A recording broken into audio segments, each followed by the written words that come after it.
go. Come on, something. Come on. Swing and a miss. There's a lot of fun. Don't throw it wide. Wow. Wow. Wow. Unbelievable.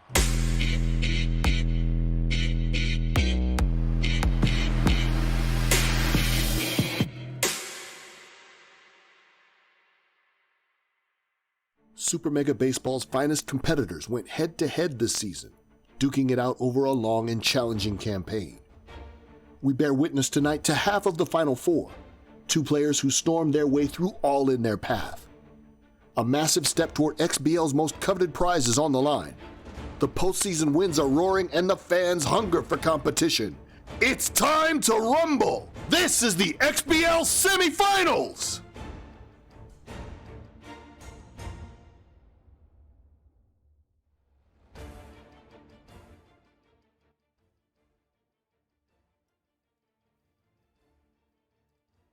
Good evening, ladies and gentlemen, and welcome in to the XBL semifinals here on a Sunday night. My name is Weaver Forprez, and I'm joined here in the booth by the great Flurabelle. How you doing tonight, Flurabelle?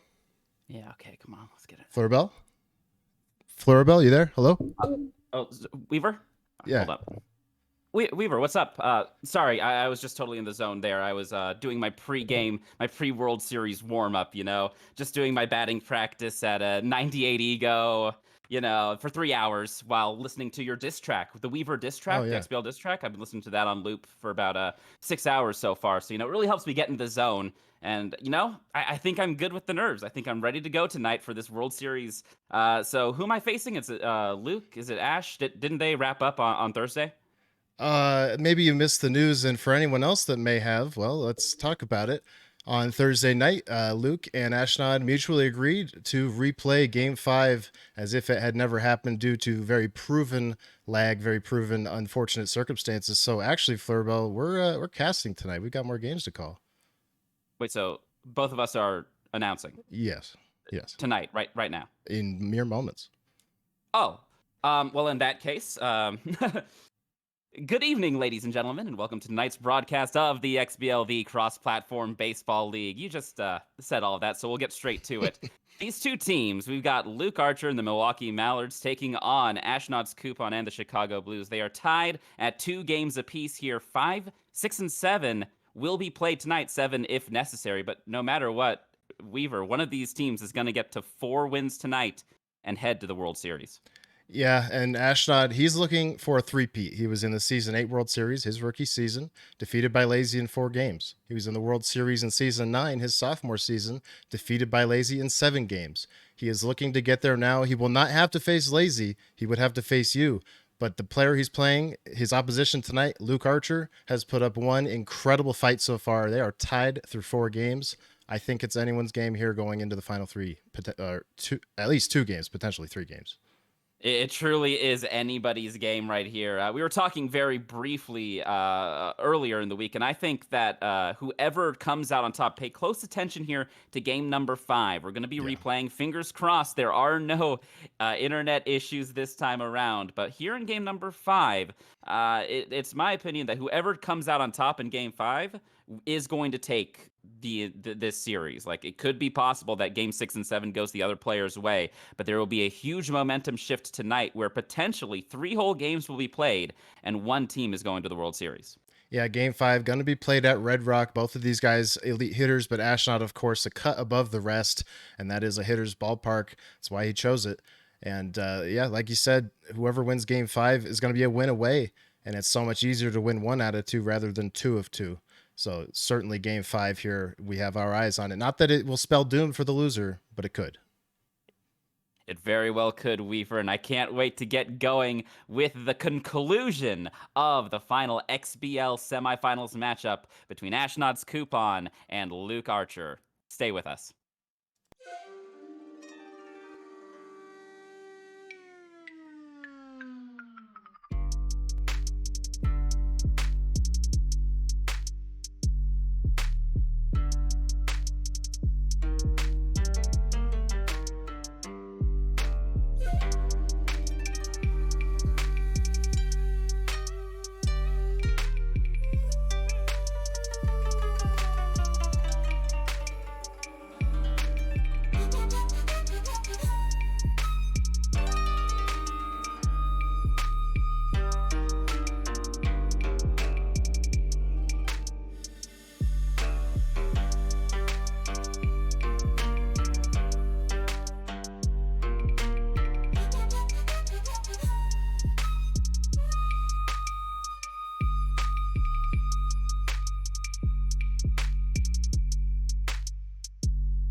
And here we are, ladies and gentlemen, loading in to Red Rock Park, where Game 5 between the Chicago Blues and the Milwaukee Mallards will commence. Lilian Nymphaceae in the box to start things off. First pitch from Hooker in there for a strike. And Game 5 is underway yet again. Going back-to-back changeups to open the game, which is interesting considering the success he's had with the four-seamer. And there that is that four-seamer. Blew it by him 100 miles per hour for strike two. Here comes the 1-2. Misses just off the corner at 101 miles per hour. Good eye there from Luke. The 2-2 misses a bit inside on that change. So Lilian Nymphaceae works it to a full count here on the first at-bat of the game. It's a wild pitch, and it's ripped up the middle for a leadoff single. And that is how Game 5 gets started. Just a misplaced fastball. That one not right down the middle, but middle low. A very hittable spot for Nymphaceae, who has been all over the base paths in this series. Unlike Angie Affleck here, looking to get it going. We've seen a few wild pitches from Ashnod already. He's going to want to try and get that wrangled in as soon as possible. We know how deadly this Luke Archer offense can be. Good fastball in the corner right there. Gets the batter to pop it up on the right field foul side. Butterfield under it makes the catch for out number one. Good glove there by the MVP of the season. And right away, that pitch there kind of tells me that there's no way the connection for Luke is nearly as bad as it could have been on Thursday night. Remember, he opened that game, I believe, striking out 8 straight times or something like that. Yeah, no internet issues to hide it behind here. No matter what, it looks like tonight is the night for some baseball action between these two players. A 1-2 count here to Platarinkas, the shortstop, batting .476 in this series. Belts that one to deep center field. Waters going back at the track, at the wall, and it's gone! The Mallards strike first here in the first inning. A 2-0 lead for the Mallards. What a shot from Platarinkas. 10 RBIs in the series already for Platarinkas, who had the grand slam, the dramatic grand slam from the left side of the plate in game number 4. This has been a money player, along with a few others, including Lauderberry. Hooker now tense, goes back-to-back four-seamers on the corner, going back-to-back-to-back. And he just misses the third one right off the plate. Ump didn't like it. The 2-2 is ripped over the glove of James. It's going to bounce in front of Blues. Another one-out rip for the Mallards. They have a runner on first here. And up steps Gwendolyn Gadwall. Favors the low pitch. Swing and a miss on the 100-mile-per-hour heater. High and away. The 0-1 here to Gadwall. Wild pitch misses inside. Hooker still tense on the mound. The 1-1 swing and a miss. And here comes the 1-2. Staying with that fastball. Check swing. Doesn't pull the trigger. And strike 3 called. Yeah, just a bit of indecisiveness there on the 2-strike pitch. A good, not a perfectly placed fastball, but definitely good enough.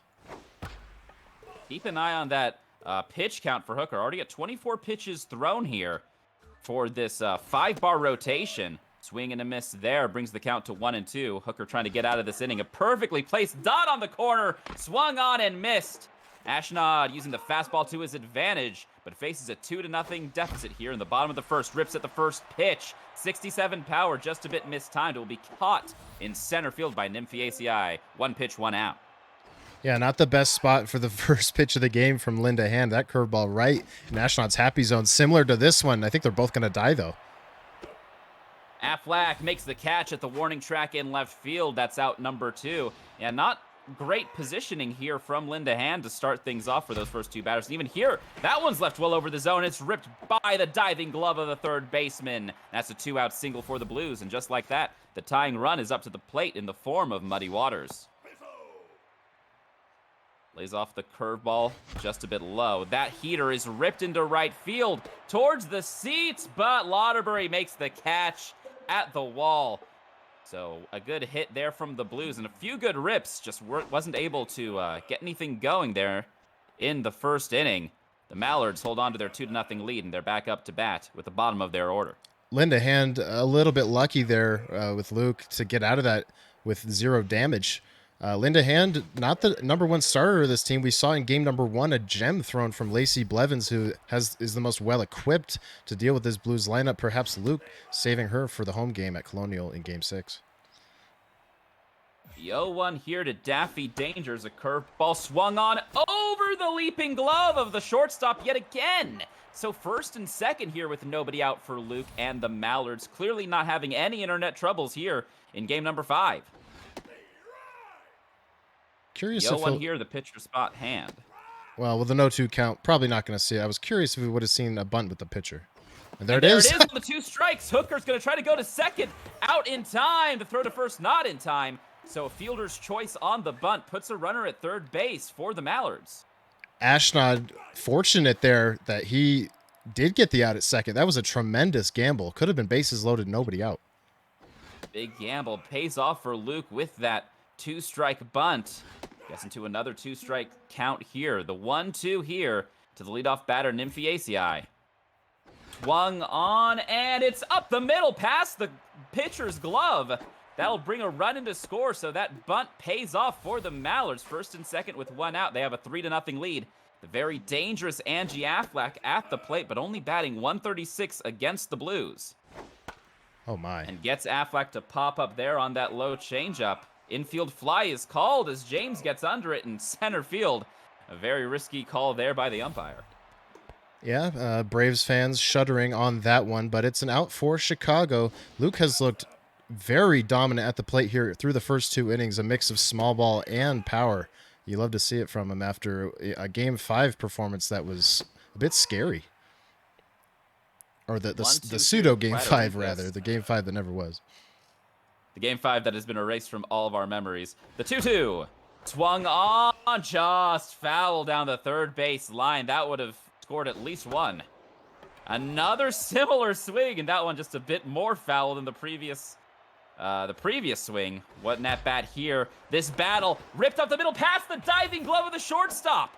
Rounding third base, and the throw at home is cut off by Butterfield. Gets the runner at first into a rundown. Going to try to get him out at second. And he does. Luke unable to get that runner at third to score. But they put up another 2. 4-0. The Mallards lead here in the second. That's a tremendous run there. Luke, he had the opportunity to get another one home on the rundown. Ashnod committed to the batter there in between first and second. He did not pay any attention to the runner that could have come home. 43 power on that swing there. Pop up lazily into left field for out number 1.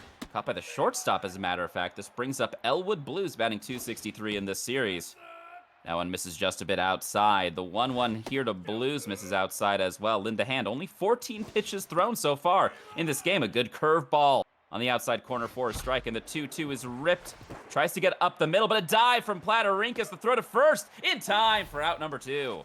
Yeah, like we've remarked a few different times throughout this series, Platerinkas at short and Lauterbury in right field have been defensive wizards in this series. The 0-2 swung on and missed, so a big strikeout there by the Mallards, holding Ashnod to just one hit so far in the third inning, and that one is belted to deep center field at the wall, and it's another home run for the Mallards. They make it 5-0 here in the third inning.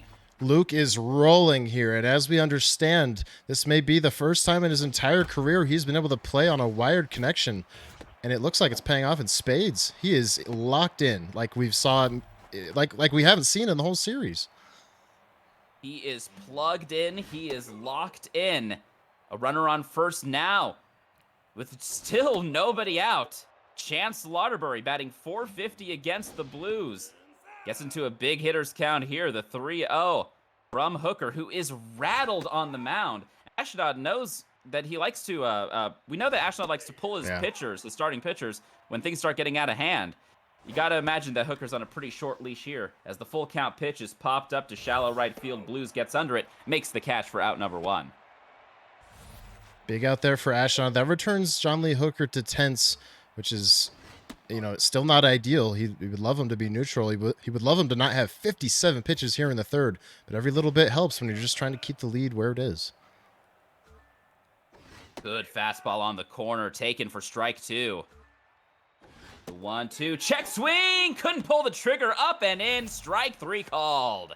Good K there from Ashnod. Yeah, lack of control has defined the early part of this game for Ashnod, but not there. That was beautiful. Good pitch on the corner again from Ashnod, trying to stay with that four-seamer, trying to keep this game where it is. Changeup inside is ripped towards right field, but it hangs up for Blues, stretches out his glove to make the catch. A solo shot for the Mallards extends their lead to 5-0, but if you see this 5-run lead and think it might be over, you don't know the Chicago Blues. Yeah, you clearly have never watched XBL semifinal or XBL World Series game that features Ashnod Coupon if you think this one's over.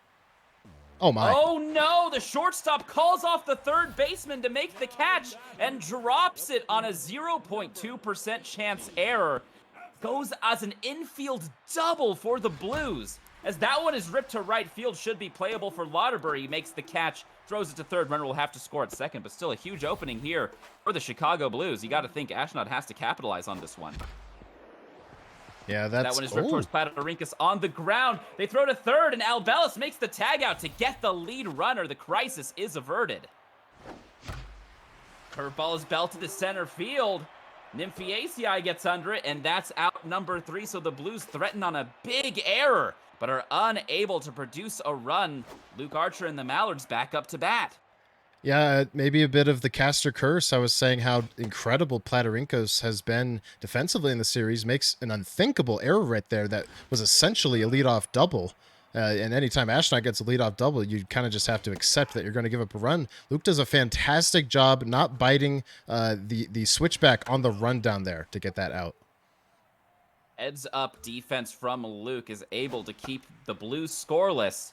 As that one is lifted on the infield, Mavis Staples gets under it, makes the catch. That's out number 1. Brings up the top of the order, Liliane Nymphiaceae. Up to bat once again. That changeup in the middle of the plate crushed once again over the leaping glove of Elmore James at short. And Blues can't field it properly and left. It's going to roll all the way to the wall. A 1-out double for the Mallards. Nymphiaceae mojo up. She's having a day. I have to say, I see the success of Nymphiaceae.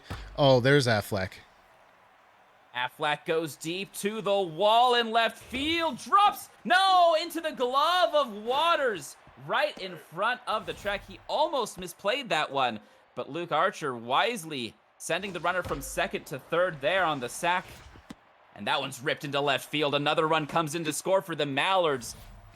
Oh my goodness, Weaver. It is all Mallard so far. He is a hitting machine, and credit to his base running as well for tagging up on that deep fly. 6-0 versus Ash in the fourth. Like you said, you cannot be complacent with that, but what a wonderful start. This is how you have to play it. If I'm Luke, I'm going to think I have to score as many runs as possible, try to create as much of a buffer between myself and Ashnod as possible. As that one is lifted to left, playable for Blues, makes the catch, but another run scored by the Mallards. They have not been shut out in any inning so far here in game number 5. They lead 6-0. Bottom of the fourth, BB King up to bat against Linda Hand, who is locked in against the Chicago Blues. The 2-1 heater swung on and missed.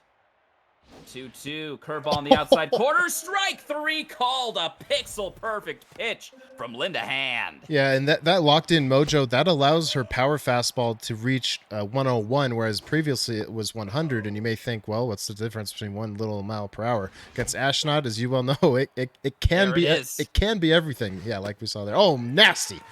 And another strike 3 called. Ashnod can't pull the trigger. 2 away here on back-to-back strikeouts. And again, we were talking about pitch counts earlier. Only 37 pitches thrown from Linda Hand here in the bottom of the 4th. Gets into another pitcher's count. The 1-2 swung on. That one's ripped up the middle past Linda Hand. A much-needed base runner here for the Blues as they try to get back into this one. 2-out single, going to try to create a rally here with Blues up to bat. The 0-1 is fouled into the seats. The 0-2 swung on and missed. 100 miles per hour, blew it by him. And Luke Archer remains in firm command here in game number 5 of this semifinals. First pitch ripped towards left field. Blues, a tough slide, isn't able to come up with it. Leadoff single for the Mallards.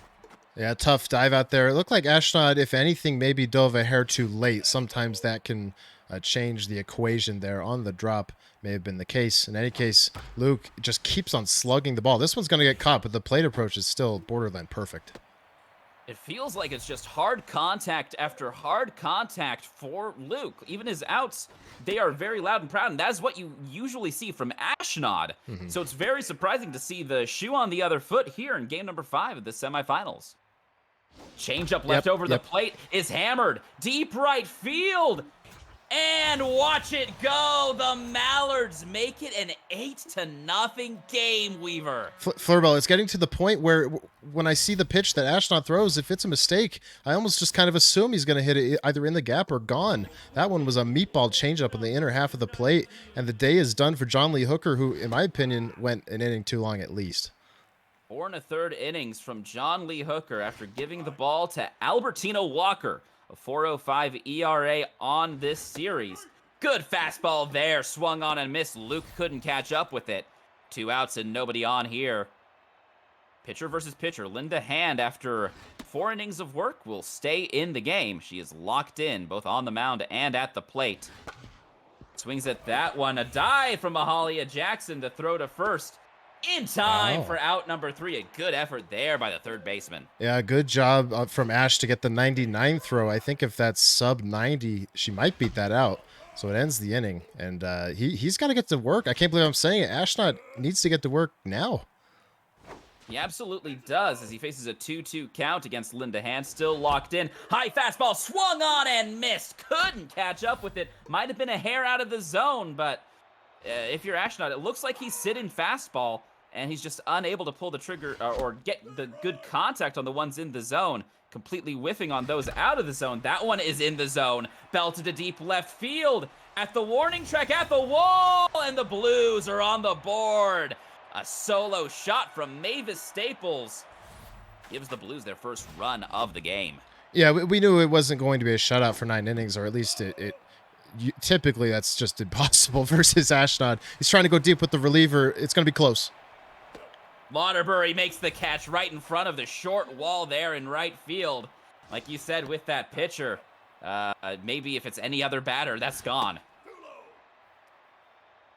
Turns the lineup over. 2 outs and nobody on for the MVP of the year, Paul Butterfield, batting .500 in this series. It's going to go down as Platarinkis makes a hopping catch to end the inning.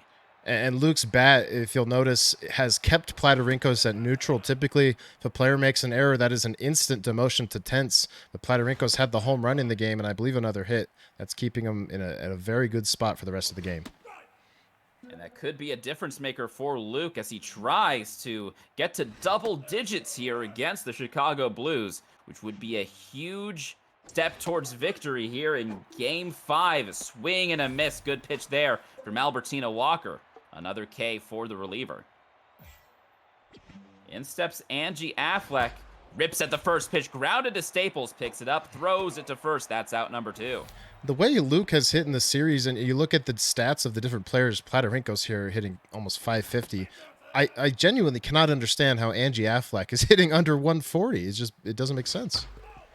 I don't want to compare apples to oranges here, Weaver, but you'll notice that in the final game of my semifinal series versus Jam Paladin, I pulled Roost Broodmother. She was only batting 200. That is the reason that we had to pull Roost and keep her off the bench. It was just the righty versus lefty matchup was not working for her. I'm not sure what the story is here. As Luke stares at strike 3, a check swing couldn't pull the trigger.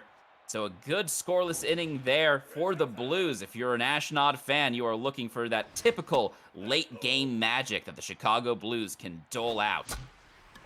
Just misses that pitch in the zone. Weak contact towards left field. Plenty of time for Affleck to get under it. Makes the catch for out number 1. Yeah, so to harken back to your point, Oxbox and I, when we casted a couple games in this series, he brought up the fact that, even you can have 4 identical players and sometimes you just perform better or worse with one of them for no particular reason. So maybe it's something like that. Oh, Ashnod giving that one a ride. Affleck having to make the catch right at the wall. Didn't jump. A good decision there from Luke. That one's ripped past the diving glove of the second baseman. A 2-out single for Ashnod and the Blues. This brings up Jake. Blues likes the outside pitch. That one down the middle. Ripped towards left field, but Affleck ranges over, makes the catch for out number 3. The Blues threaten, but they do not score. The Mallards still in firm control of this game. Ashnod has had his fair amount of rips of hard contact to the outfield, but even in Red Rock, which is one of the smaller regulation stadiums, not able to find anything that is capable of going out except for, of course, the solo shot. So maybe just an off day here for Ash. Obviously, he's Luke, his opponent, is twirling a gem. Yeah, everything coming up Luke there, even on the weak contact swing, is able to rip it up the middle. A leadoff single for the Mallards. Here comes Gwendolyn Gadwall. A pitch to rip there into the glove of Jackson. A good hop there from the third baseman. That's a clutch play. That was down the line. And maybe in Red Rock, that average speed runner at first doesn't come all the way around, but it would have been second and third, no outs. Instead, it's first and second, 1 out. Still a big threat, especially when you look at the score. I mean, think about the run that's at the plate and what it represents. We'll get to that if it happens, Weaver. First and second here with 1 out for Camille Pekin. That one right on the corner. Evens up the count at 1-1, goes back to that same pitch. Swing and a miss. Walker starting to tire here with 25 pitches. That one's wild, ripped into left field. The bases will be loaded for the Mallards.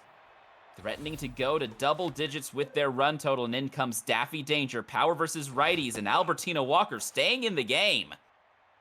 If you're Ashnod, you must only throw low here in this at bat. He's gonna go high. We'll see how it works out, but he needs a double play ball. That one misses just a touch. Good patience there from Luke. Stays patient again. It's going to go a bit low here. The 2-2. Swung on and missed. What a pitch there from Walker to get to the pitcher batting. 2 outs. This is a big moment. Luke is going to leave Linda Hand in. I really can't say I agree with this. You've gotten 6 innings. The stats are starting to diminish on her. Oh, he probably should have crushed that one based on how... Everyone's going. Oh, but it's a mistake as James gets put into position to jump for the hit up the middle to put an end to that inning. Nothing going right for Luke on that at bat as that one is ripped towards left field. Fleck ranging over, makes the catch for out number 1, but the Mallards so close to putting this one potentially out of reach for the Blues. And it just went Ashnod's way. Yeah, that could be a big momentum swing. This game has gone, despite the score, it has gone very fast. We're already in the 7th. It's time for Ash to wake up. There's already 2 down here, nobody aboard. That one's lifted to left field. More action for Affleck, out number 2. You'll notice Luke is throwing a lot of strikes, and Ashnod is hopping on those strikes as that one is ripped into center field. Nymphiaceae picks up, throws it to second, keeps the runner at first. Another 2-out hit for the Blues. That's another thing. Ashnod's been getting a lot of his hits with 2 outs, and unfortunately, you can't really do much at that point except try not to get out. Breaking ball in the corner is only ripped to center field. Nymphiaceae waits for it, makes the catch. That's out number 3. The Blues in dire straits here in game number 5, trying to avoid losing at home and going to a must-win game at Colonial. But right now, the Mallards holding on to an 8-1 lead. And the top of the order due up in this inning. And it's going to be Big Eye Smith, the closer, and that puts some pressure on Ashnod to throw strikes, because if Luke drives up the pitch count, that's going to be disastrous for the low stamina of the CP. And it's a leadoff double for Luke and the Mallards. They just aren't stopping. They're crushing anything within the strike zone. Those corner pitches are pretty much the only thing that Ashnod's been able to get Luke. Swing and a miss there on that one. Even that one wasn't a perfect pitch. Oh, and that's a lag pitch right there. Not where he wanted it at all. Still gets a favorable outcome on the foul swing. The 0-2 misses just a bit inside. A lot of speed on the bag at second, but Ashnod not paying it too much mind, operating at his own pace. The 2-2 fastball swung on and missed. Got him with a good 101-mile-per-hour heater from the closer, who is rocking, I think, the highest velo of anyone in that relief bullpen. Yeah, it's a nasty pitcher indeed, but like I said, the stamina is the key issue here. He is going to get a second out on a rare miss hit from Luke in this game number 5. I believe the pitcher spot came up to bat in the previous inning, so we'll see what he has to do here with the closer. It's going to come down to the Blues bats in these last 2 innings, trying to overcome a 7-run deficit. We know that Ashnod can do this. Oh, yes. But so far this game, his bats have not been able to wake up. Yeah, everyone here, I think, knows Ash is more than capable of getting the job done. Luke knows it too. So, you know, he's not going to be comfortable with 7. He's still looking to put in great at-bats, lay off balls, swing at strikes. He's doing a great job. Bellis is locked in. The 2-2 is ripped past the diving glove of the first baseman. Luke's going to send the runner home. The throw at the plate is in time. A good throw there from right field by Ashnod. Is able to keep the Mallards off the board yet again. But still, the Blues need all the help they can get. They trail by 7 here in the bottom of the 8th. Gets into a favorable count here, and that's a leadoff rip for Ashnod and the Blues. Will the runner get to second? No, thinks about it, heads back to first. A leadoff single for the Blues. I think he had it, but down 7, obviously no need to gamble too hard. You got to play for more big innings rather than trying to squeeze those 90 feet increments. So probably the right call there. I don't know how much longer I would let Linda Hand stay. In fact, I assuredly would have taken her out by now. Yeah, the shortest leash imaginable. You know what Ashnod can do once he starts getting something going. Is that one into the glove of danger. Not a lot of speed from Butterfield. Out at second, on to first. What a double play! What a double play indeed. A lot of times you see them dive like that. It's almost never able to get him at first, much less second. He got them both. That's huge. He does give up the single, but that could have been worse. Paul Butterfield, the MVP of the league this season, had the best stats. Speed, however, not one of those big traits for him. As that one is ripped towards right field, it's going to be over the short wall. And the Blues make it an 8-3 ball game. Here comes Ashnod, Weaver. I really don't understand why Linda Hand is still in the game. He has Muck Duck and Greta Rubber, I believe her name is. He's just checked. He's wanted to keep her in. I'm just not sure. Linda Hand with an 8.31 ERA in this series and a 1.9 whip is staying in the game with 2 outs, nobody on. And it's a walk. 2 Blues. Brings up Elwood Blues. I'm sorry, that wasn't... Were they both Blues? I can't remember who was. It was that player is now on first base. They're all Blues. As that one is ripped towards Platerinkas, the throw to first in time. So Luke does make that bullpen move after the runner gets on. 1 pitch, 1 out. Luke Archer now 3 outs away. It's a big, long 3 outs. But he's 3 outs away from going to Game 6, needing only 1 win to get to the World Series. It was a strong rip right there into the glove of the shortstop, and it'll be out number 1 for the Mallards.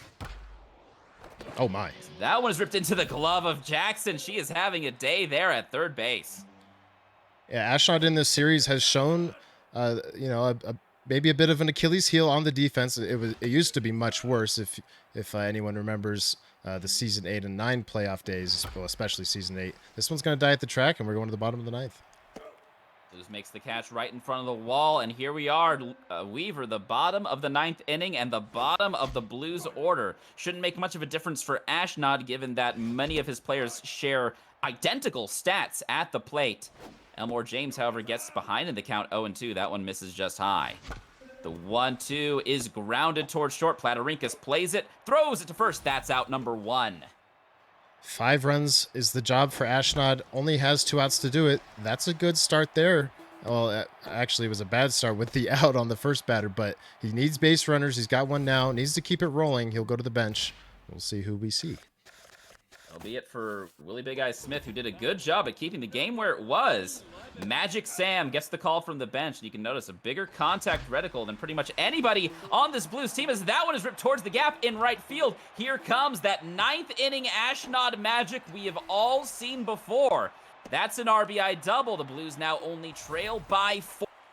Yeah, the magic is real. We saw it in game number 2. He hit back-to-back homers, one to tie, one to take the lead. We saw it in, I believe, game number 3, where he almost made the incredible comeback versus Luke. Oh my, this one, if Luke wants to win... The MVP, Butterfield, dies at the wall. Nymphiaceae making that catch again. Heads-up play there by Luke, not to jump for that one. If you're Luke, you just got to breathe right now. Just slow down, make the right pitches. You only need 1 out before you give up 4. It's very doable. Behind in the count again to the tense Mahalia Jackson, who's been making some amazing plays at third. Rips that one into the glove of Peckin. And the Mallards take game 5 with an absolutely dominant performance. Luke Archer and the Milwaukee Mallards are only 1 win away from heading to the World Series.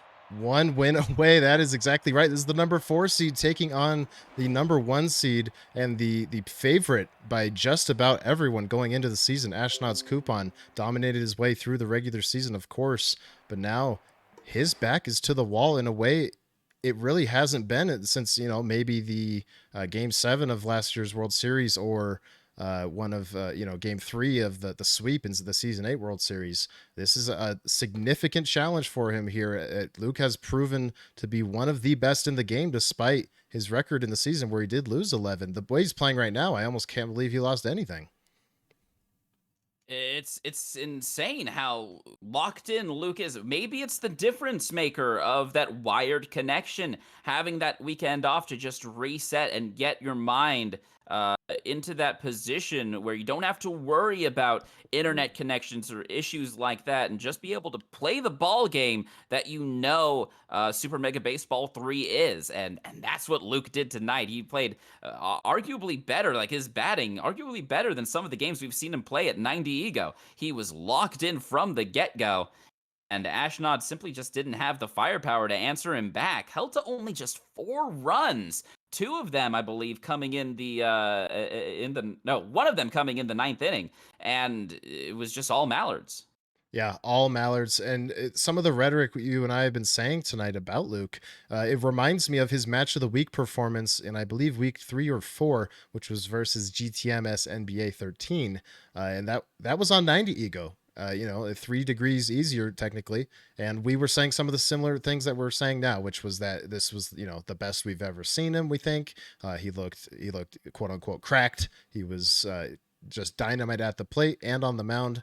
But now we're seeing it again, and almost, I want to say, a better version, especially considering that the ego has been ramped up. And then Ashnod, on the other hand, the unanimously thought of best hitter in the world. Even in this 2 seasons he lost the World Series, I'd still say he was probably the best hitter in the world. He looks a bit lost up there.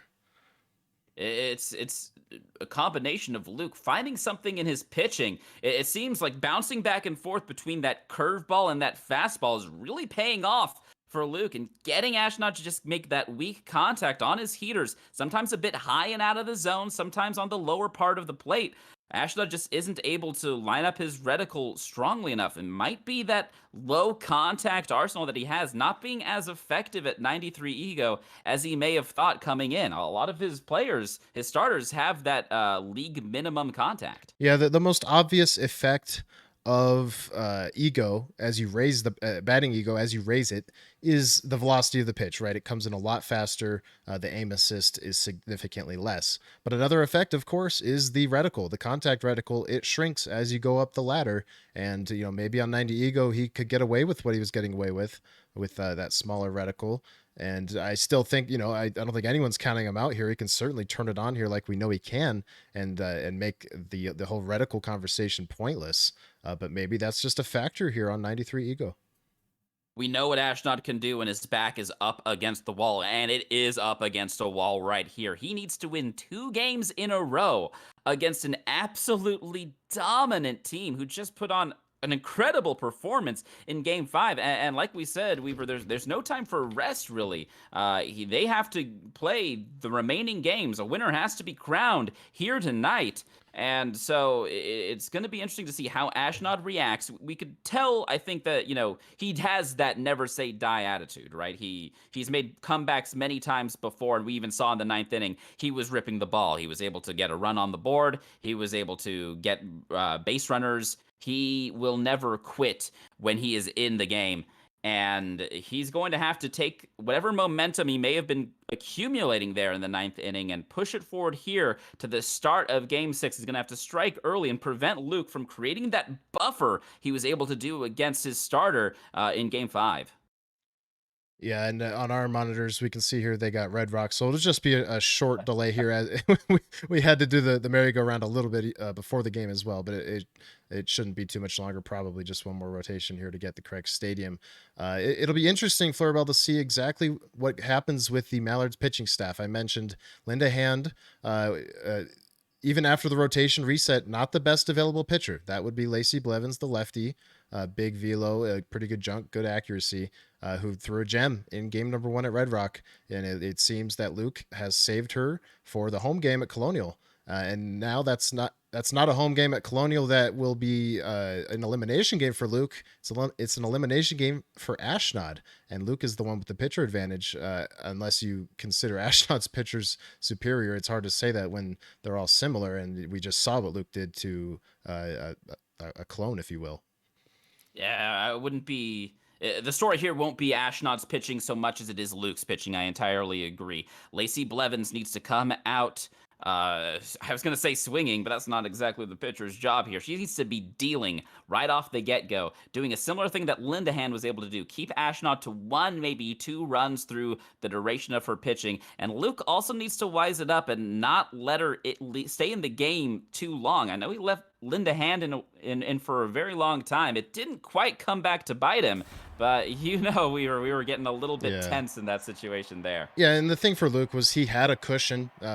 There was plenty of time for him if he really wanted Linda Hand there. He had the time. But it's not Lacey Blevins. Oh, it is Candice Lauderbury getting the call and giving up a first pitch hit up the middle to the Chicago Blues and Ashnod's coupon. Weaver, do you think it might have been just a pitching mistake in his order, or did he mean to go with Candice Lauderbury? I certainly think it's deliberate. I wouldn't do this personally. This is a great double play after the leadoff single. He is going for the potential upset here in 6 games, all right? But if he does lose the 6th game, he will have his ace in the hole for the 7th game. Personally, if it were me, I would want to go for the jugular, but everyone's different.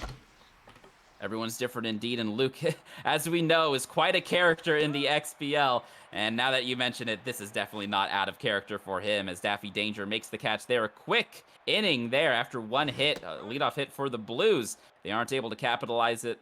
And now Nymphiaceae to lead things off against Big Walter Horton, trying to send the Milwaukee Mallards to the World Series. Nymphiaceae ahead in the count with a 2-1. That one left over the zone and is crushed. Deep right field, it's going to get down in the gap. A leadoff extra base hit for the Mallards. She'll stop at second. Nymphiaceae continues to rock at the plate. Good job from Ashnod, actually, to corral that off the wall in a decent manner. Otherwise, Nymphiaceae is going to have a triple there of the leadoff variety. A 1-1 count here to Aflac, who swings at that one on the ground. Luke bluffs back to second, heads to third. Nymphiaceae is going to get all the way to third base. Heads up base running there by Luke Archer. So 1 out now, a runner on third for Platarincas, batting 500 against the Blues. A wild pitch misses outside. Yeah, this is not the hitter Ashnod can be throwing red fastballs to. Or any pitch, Favors really. the low pitch, gives him a low pitch, taken. A 3-1 here, perfect dime on the corner, swung on and missed. Full count, runner on third, another dime, and it's grounded to Staples. It'll be able to get that runner across. And once again, the Mallards take the lead in the first inning. 1-0. Luke leads it here in game 6. And that's what great players do. It doesn't always have to be an absolute rip into the gap or over the wall. He knew there the only thing he couldn't do was strike out. He got the contact he needed. The infield was back. The Mallards lead. Very good at bat there from Luke, and a similar one here, driving up that pitch count. The 2-2 swung on and ripped. Deep left field, Blues going back at the wall. It's gone! The Mallards make it 2-0. On a 2-strike pitch, we've seen very consistently in this series that Luke has switched to contact swing on 2 strikes. I think he did it there, and that makes it all the more impressive. Butterfield, the MVP. That one ricochets off his glove. Another 2-out single for the Mallards. Chance Lauterbury up to bat. Not to be confused with Candace Lauterbury, who was on the mound for the Mallards tonight in game 6. And Luke's doing what he needs to do, as that one is a charge is put into it, but it goes well foul. A 2-2 count. Oh, no 2 count. Grounded to Staples. This should end the inning. The throw to first. Collected by Butterfield, and that is out number 3. But the Mallards on top after the first. They lead 2-0. And Weaver, this is the recipe for success for Luke and not for Ashnod, as that one is ripped towards center field. So another leadoff hit by the Blues. We'll see if he can avoid the double play this time around. But the Blues' job, is to keep a lid on the Mallards, and the Mallards likewise need to keep a lid on Ashnod. A diving effort from Al Bellis. Catches the ball before it hits the dirt. That's out number 1. And I'm starting to think maybe the rationale for Candace Lauterbury over Blevins has a little bit more to do with the stadium, perhaps. This is a much bigger stadium than Red Rock, so there's a little bit more margin for error with this low velo pitcher should he miss his spots. He does have the big accuracy build, so that's kind of the whole point of it, is to get Ashnod to stare at some pitches. That one was not that well placed. Ashnod probably looking heat. That's what I was saying before. It does look like Ashnod is waiting for the fastball, though he swings at that curveball, and I think that's what he's afraid of. That weak contact, getting just a bit under it, popped out on the infield. Danger makes the catch for out number 3. The Blues still off the board, and the Mallards looking to extend their 2-0 lead. Peck in to lead things off. First pitch on the corner for a strike. Ashnod going to try to go there again. This time wild. Misses low. Sticking with the 4-seamer inside. Called a strike. Gonna try to catch Luke off balance with a wild changeup. Ripped, but foul just in front of it. Bottom of the order here for the Mallards. The number 7 batter, Peckin. Swings at that one. Weak contact towards Blues. Gets a good jump on it. Makes a catch right before it hits the grass. Yeah, that's one feature of the season 10 Blues that is different. He has finally committed pretty good speed. In fact, I think perfect speed into the outfield so that he can make more plays like that. In seasons past, that's probably a single. Most definitely. Ashnod devoting almost, I believe it is 95+ speed for all of his outfielders. As Luke takes a good walk there to get his first base runner of the inning. Brings up the pitcher spot. Candace Lauterbury. Runner on first with nobody out. Or sorry, with 1 out. Swing and a miss there on the low fastball. Candace showing bunt. We'll see if he stays with it. He takes it away at the last second as it misses wildly. Another wild pitch. Taken away at last second. Another wild pitch swung on and missed well in the dirt. Doesn't go Luke's way. Lays down that 2-strike bunt. It'll get the job done of moving a runner into scoring position with 2 outs. And Nymphiaceae 1 for 1 in the game with a double. Fastball missed just a bit. Swung on and missed just a bit too late was Luke. That was a very interesting at bat. Ashnod almost straight up just walked him. Luke helped him out a little bit. He does get the sack down, though. Swinging at that pitch in the dirt, definitely helping to even up that count. The 2-1. Swung on and ripped towards left field. It'll bounce in front of Blues. It's hard hit, though. So Luke will have to stay at third. Runners at the corners now with 2 outs. For Angie Affleck, who is batting only 111. Has the matchup, though. Righty versus lefty. Swing and a miss there on that inside pitch. Weak contact down the left field line. Lands foul. Affleck in an 0-2 count. Whiffer trait activates. Swings at that one out of the zone, lined weakly into the glove of Staples. The Mallards threatened that inning, but they are not able to score, and the Blues keep it a 2-run game. Truly bizarre looking at these batting averages and then seeing Angie Affleck, because this one, is it to the wall? Does he have it? He does. Oh, no! Oh, my goodness. I thought he had the out.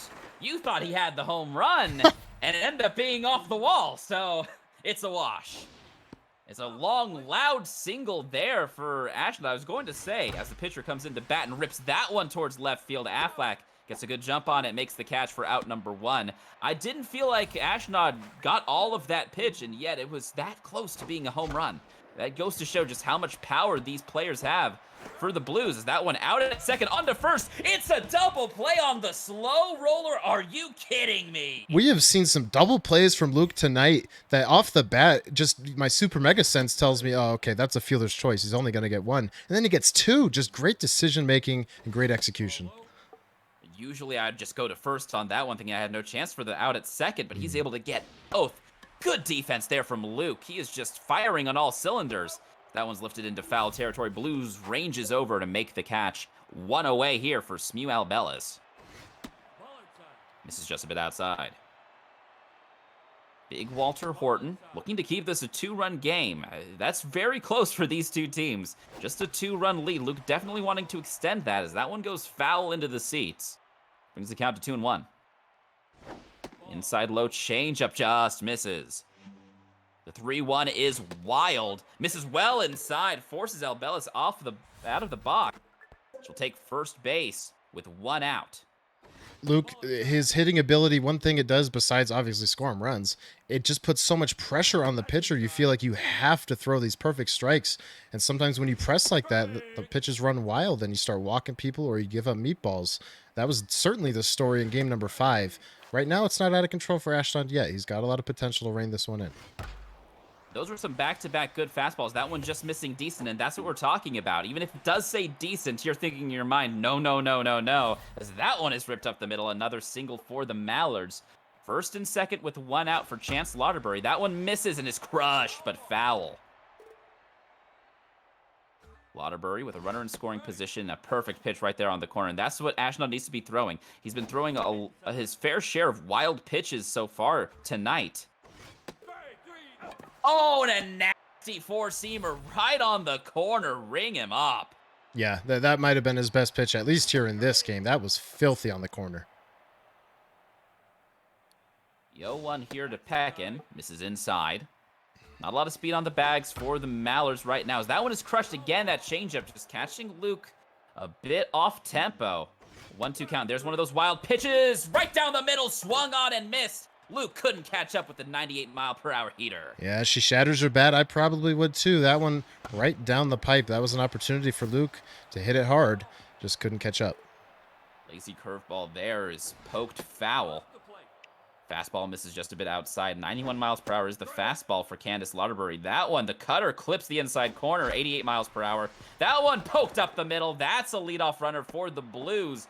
To get back into this one. The tying run is at the plate. Candace Lauderbury's mojo goes back down to neutral. Yeah, and anytime the tying run is at the plate, you got to be on notice a little bit on edge, knowing Ashnod. Especially with BB King at the plate. Power versus lefties, but Lauderbury only at 26 pitches thrown. You know that Ashnod's been swinging a lot and off, early and often. Runner on first. He gets into a 2-2 count here. That one misses just a bit inside. Full count. Swung on, drilled to deep right field. This ball game is tied. And that was an excellent piece of hitting from Ashnod's coupon. That was not a terribly placed fastball, in my opinion. It was a nice up and in pitch. He just did a good job snapping the reticle up there quickly. Maybe the lack of velocity just giving him that extra microsecond to make that snap with the low reticle. In any case, like you said, brand new ball game. Rounded to Peckin as she steps on the bag at first for the first out of the inning. But wow, Weaver, I gotta say, when I saw that swing off the bat, that one is poked into left field. That's going to be extra bases for the Blues. They're going to have a runner in scoring position, the go-ahead runner in scoring position. It's going to be a 1-out double.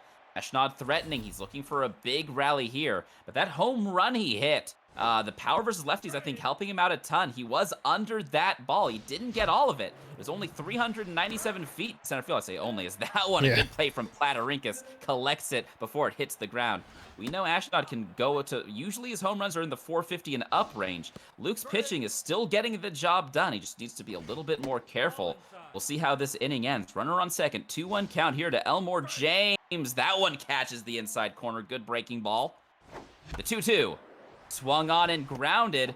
Platarinkis throws it to first, and that will end the inning. The Blues tie it up in the 4th inning. The Mallards looking to answer back. Yeah, and that home run, I'm curious what the result would have been had it been at Red Rock. Obviously, like I said, Red Rock, more of a home run hitter's park. It's certainly smaller, but it does have that big gap out in right center, whereas Colonial is Yeah. more balanced. So I think it would have been close. It was a very close home run no matter what. You saw the leaping effort there by the right fielder to try and corral it before it got over. Just a bit too much height on that home run, as that one is grounded powerfully to James, collects it without a trouble, throws it to first. That's out number 1. In steps the pitcher, Candace Lauderbury. 4 innings of work. She will swing at the first pitch, lifted towards Mahalia Jackson past third base. That's out number 2. And these Luke Archer bats starting to cool down a bit, but look at Horton. 70 pitches thrown, and those stats starting to come down a bit and actually starting to help, seeming to help out the Blues, as that one is crushed, but Luke getting under it. Left center field Waters will get underneath it, makes the catch for out number 3 at the warning track. A 1-2-3 inning, just what you want to see if you're a Chicago Blues fan. Swings at the first pitch, ripped towards the gap. That's going to be more extra bases for the Blues. They are starting to figure out Candace Lauderbury. You got to start thinking here, Weaver. What's Luke's pitching plan here? Yeah, he has a 2-bar rotation, which has not been a problem for him in this series. He has done his job putting Ash in place at the plate. But he also has a 2-bar pen, and we've seen it be reliable sometimes, and sometimes it's been knocked around a little bit. So I don't know exactly what the plan is. We're here in the 5th. I think he would certainly love to finish 5 with Lauderbury. Especially with having Lauderbury bat in the last inning. I thought that was, he didn't even think about pulling Lauderbury there. 1-2. Has a little bit of lift on it, but Albellis reaches up and makes the catch. Again, good defense there from Luke to choose not to jump for that one. Yeah, still calm and collected, making all the right decisions, at least on defense right now. The hitting right now has been certainly shut down in comparison to game number 5, where it was all the Mallards. We'll see how it develops here as we're almost into the second half of the game. Does Ashnod test the arm here? I don't think he does. I don't think he does, but another good swing there from Butterfield. Gets on base yet again. Man's batting right around 500, showing why he is the MVP of this season. That one's ripped towards the gap, and that will give the Blues their first lead of the night. A misplay there by Affleck will allow another run to score. The Blues make it 4-2 here in the top of the 5th inning. We were just talking about Luke's defense, and that was a big mistake. Some of these pitches are starting to really catch some plate here.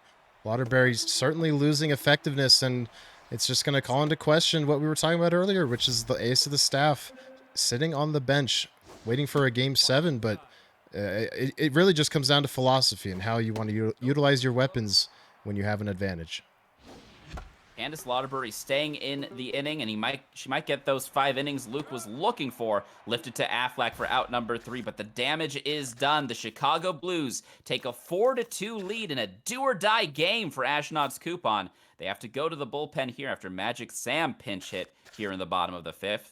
Looks like it will be Willie Dixon, the lefty reliever, coming in to face off against Angie Affleck. And Willie Dixon has been destroyed in this series, despite having, basically identical stats to his counterparts in the bullpen. Look at the ERA, look at the whip. It has been all Luke when this pitcher is on the mound. Ashnod looking to rewrite that history.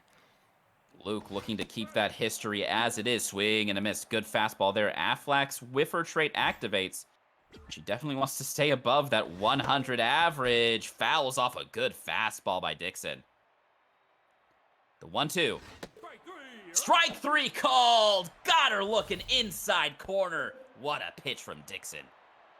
That was a filthy sequence. He at least with Dixon here so far, he has definitely seemed to tap into the whole accuracy thing, at least from what we can see here. These are placed very perfectly, and Luke, he's not offering at him because he thinks maybe they're too borderline, and that's because they are, but they're on the right half of the borderline. Just saw our first wild pitch from Dixon. Went the way of Ashnod, missed inside, but that one, a good pitch from Dixon, is ripped up the middle. A 1-out single for the Mallards brings the tying run to the plate in the form of Samuel Bellis, the cleanup batter. Power versus lefties is activated. First pitch changeup off the plate. Big at-bat here if you are a Mallards fan. No matter what, this is a huge at-bat. Swing and a miss on the high heater. The 1-1, aim is decent. Can't catch up with it. Another swing and a miss on the fastball. This one misses just a bit outside. Luke doesn't offer. The 2-2. Swung on and ripped up the middle once again. That's 1 out with runners on first and second now for the Mallards. looking to get back in here. Gwendolyn Gadwall, low pitch activated. We'll see what happens. That one well in the zone, but swung on and missed. Yeah, this is a wonderful opportunity for Luke to get right back in this thing. Opportunities like this are not, they don't grow on trees. This one, oh, it's going to be close. He didn't miss it by much, but it's off the wall. Waters can't corral it. But Luke doesn't have a ton of speed. Cut off by James, takes a moment to throw it to third. Does not get the out. The ump called her safe. Everyone's safe, and it's a one-run ball game. Yeah, Luke, I in my opinion, as it was happening, I thought he really didn't do a good job executing the base running. He had everyone running gung-ho, but it turns out everyone's safe. Lauderbury down in the count 1-2. Runners on second and third with one out. Dribbles this one towards James, and this will even up the game, but Luke, again, some baffling base running, sends the runner back to second instead of advancing to third. Not a lot of speed there. Could have been, that might be a difference maker here, Weaver. Yeah, a single probably doesn't score her unless it's of the bloop variety, and I don't think we've seen any bloop singles from Luke tonight. It's been all hard contact. So he's got to find a gap here. Wild pitch, and it is lifted towards left field, so second or third doesn't matter. Waters under it, makes the catch for out number 3, but once again, Weaver, a brand new ball game. The Blues put up 2 in the top of the inning. The Mallards answer right back, and Candace Lauderbury is tense, still on the mound. And Ashnod gets underneath that one, lifted on the infield. Oh Rinkus calls it off, and this time does make the catch. Unlike last time, we saw what happened. Last time the infield of the Mallards did something like that one. That one grounded towards Peckin, picks it up, steps on the bag, beating the base runner there. 2 away. Mallard's working fast here. Lauderbury looking to get 6 innings. Yeah, when she came out here, didn't look like the best idea to me, but 2 very quick outs. Falling behind 3-0 here is not good. Oh, my. Especially to a batter like Ashnod, and that was a meatball. It's out of the... Oh, it's off the chain fence in the back, and those are the Ashnod homers that we know, Weaver. Yes. That 3-0 pitch was a meatball, and Lauderbury staying in. Yeah, possibly her spot due up or close to being due up, so at this point, I do understand. You did get 2 quick, weak outs. You would like to find another. The problem is you just cannot fall behind 3-0. It really forces your hand, and if Ashnod makes you pitch to him, that's when things can get ugly. And that curveball, just too much time there for Ashnod to get his reticle on it and rip it up the middle. That's a 2-out base runner. The Blues are in business here. Willie Dixon, a tense pitcher, 25 pitches thrown. You gotta imagine that's the day for him. Yeah, 25 pitches thrown, needs to get through about 3 more innings, and has the weapons to do it, so I like the move. It was lefty on lefty, taps that one into right field. That's going to get down for a weak contact single. Not something that we're very accustomed to seeing from Ashnod, but a hit is a hit. And that brings up the always dangerous Paul Butterfield looking to bust this game wide open. Lauderbury staying in again. 71 pitches thrown. First pitch in there for a strike. Second one misses inside. This has the potential written all over it to just completely blow up in Luke's face. Foul ball. He's looking to get Butterfield out, but that one left over the plate, hit towards the gap in right field, and Butterfield delivers for the Blues. 1 run will score, 2 runs will score, and the Blues have taken a 7-4 lead. I just can't understand it. I know there's... He's leaving her in. No, this is a disaster. And that one is belted to center field. Ashnod just missing all of it, and Infiaci makes a catch with very little room at the wall. 7 runs allowed from Candace Lauderbury, not the start Luke Archer was looking from his low velo pitcher. Yeah, but still in the game, 3 runs based on what we've seen tonight from Luke. Not going to be too daunting of a task, and I think that's a 2-run deficit now. Oh, my. Walker comes into the game and gives up a big one. A solo shot from Daffy Danger, her 2nd homer of the series. 7-5, the Blues lead shrinking here, and that is the day for Candace. As you said, Luke. As you said, Weaver, Luke was waiting for that pitcher spot to be due up, and that brings up Katharina off the bench, looking to keep this inning going in the Mallards' favor. Gets behind in the count 1-2. Fastball on the corner, swung on and missed. A good heater there from Albertina Walker, the K-Man reliever. Sorry, not a K-Man reliever. Yeah, the K-Man, if I'm not mistaken, is still lurking. If he has one. Actually, now that you say it, I may have him mixed up with your own K-Man. But in any case, I'm confusing myself now. For some reason, I remember Albertina Walker being a K-man. oh, As that one gets Luke fishing. A good changeup off speed. And 2 away here with nobody on. this up Affleck, whose struggles continue. You almost have to think there may be some poetry to this series. At some point late, I just feel like Angie Affleck is going to actually do something. I know she has the 1 home run in this series, but that is basically it. Maybe she can be a hero Her and make only up for hit, it. but she's batting a 103. Yeah. And it's not going to help there. Grounded to Staples, picks it up, throws it to first.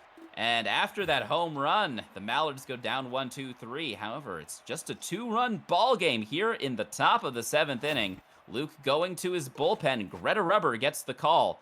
4-seamer changeup curve up against BB King. Curveball misses just a bit low. And has been knocked around in the series. 21.6 ERA. Not the most time though. When he has leaned on the bullpen, it's usually been muck duck. So maybe a different look for Ash. As that one will get down. A tough dive to stop it. Goes Affleck. Keeps it to a single. That could have been dangerous if it got by the left fielder.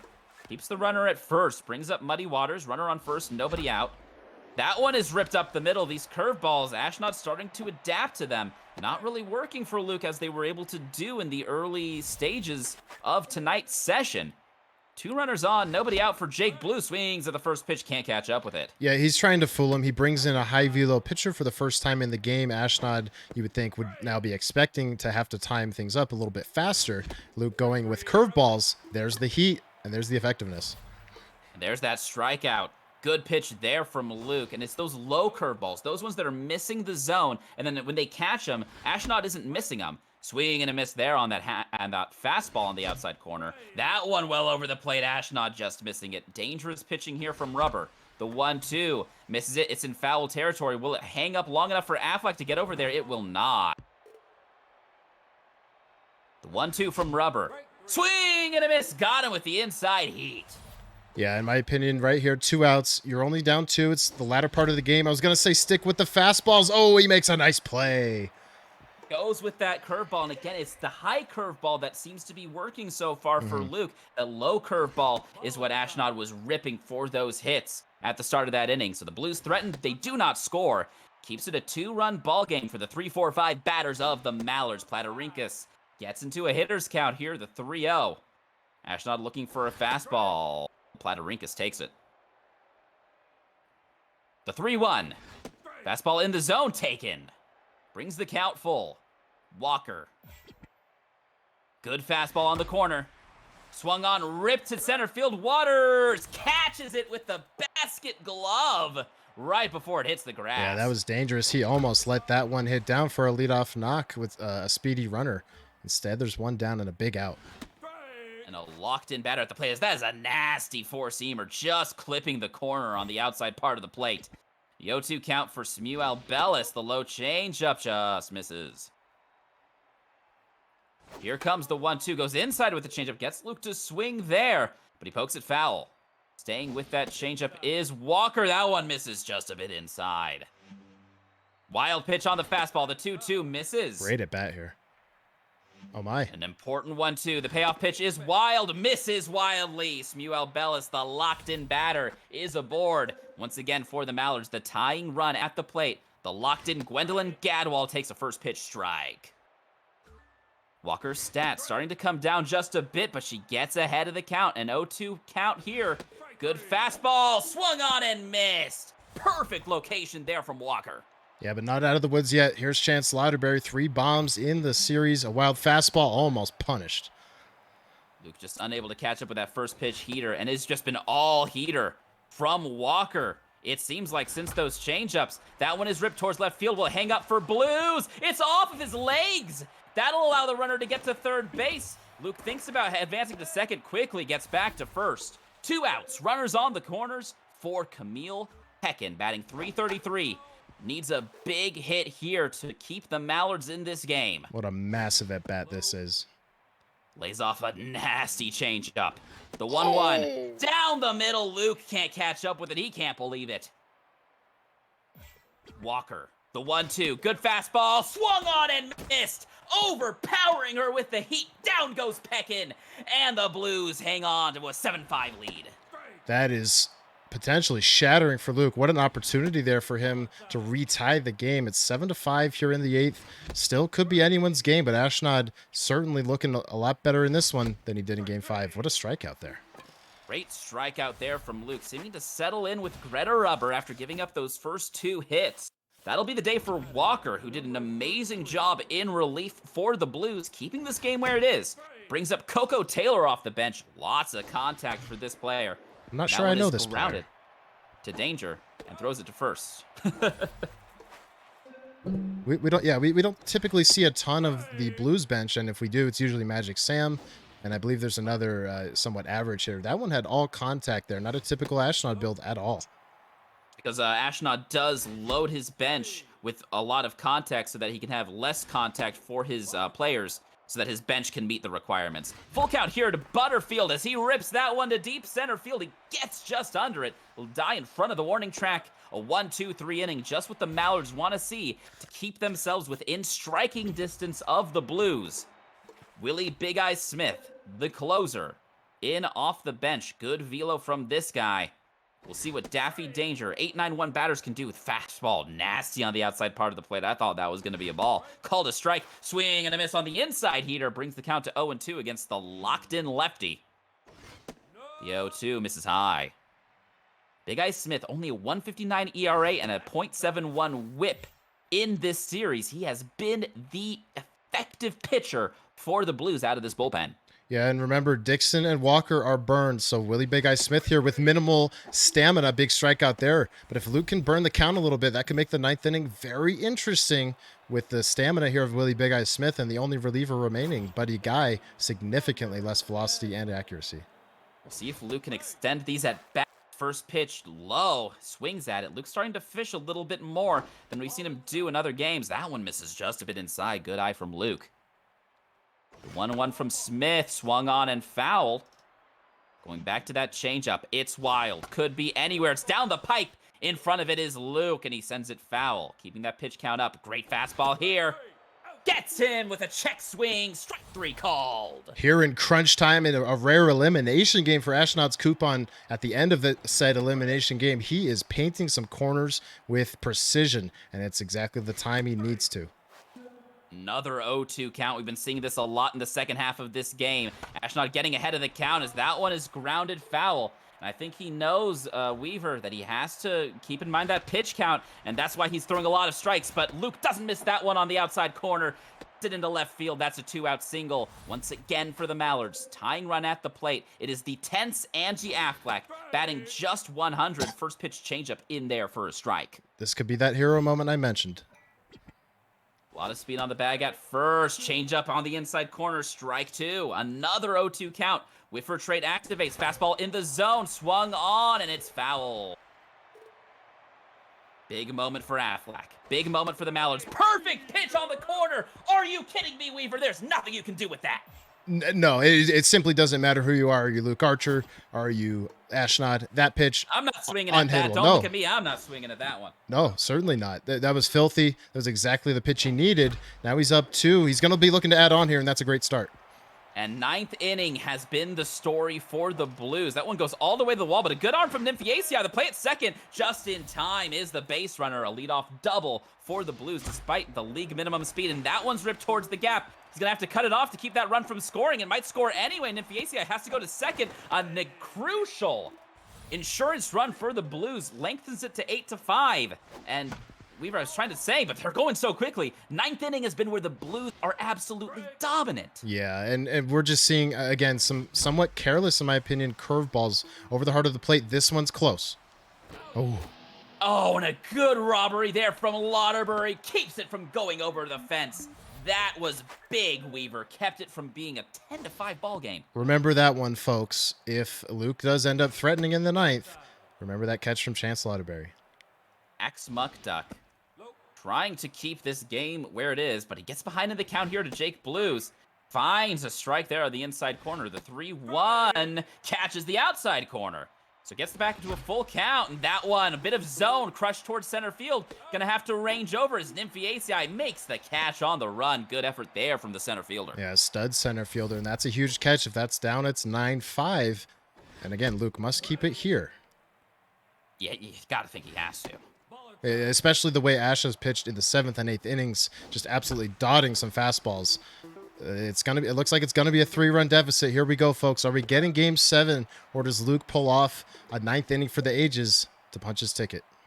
3, 4, 5 batters due up for the Mallards here in the bottom of the 9th. I'm Floribel, joined by Weaver for Prez. Here in Game 6 of the XBL semifinals, winner goes on to the World Series. The 1-1 here to Platarinka, swing and a miss. Great fastball right on the corner, but you can see that closing pitcher velocity starting to come down. The 1-2 right on the corner, strike 3, swung on and missed. Bumps the closer up to locked in mojo. Recovers some of that stat decrease, but not a ton. But look at these, still dimes on the corners. Yeah, he's still completely locked in.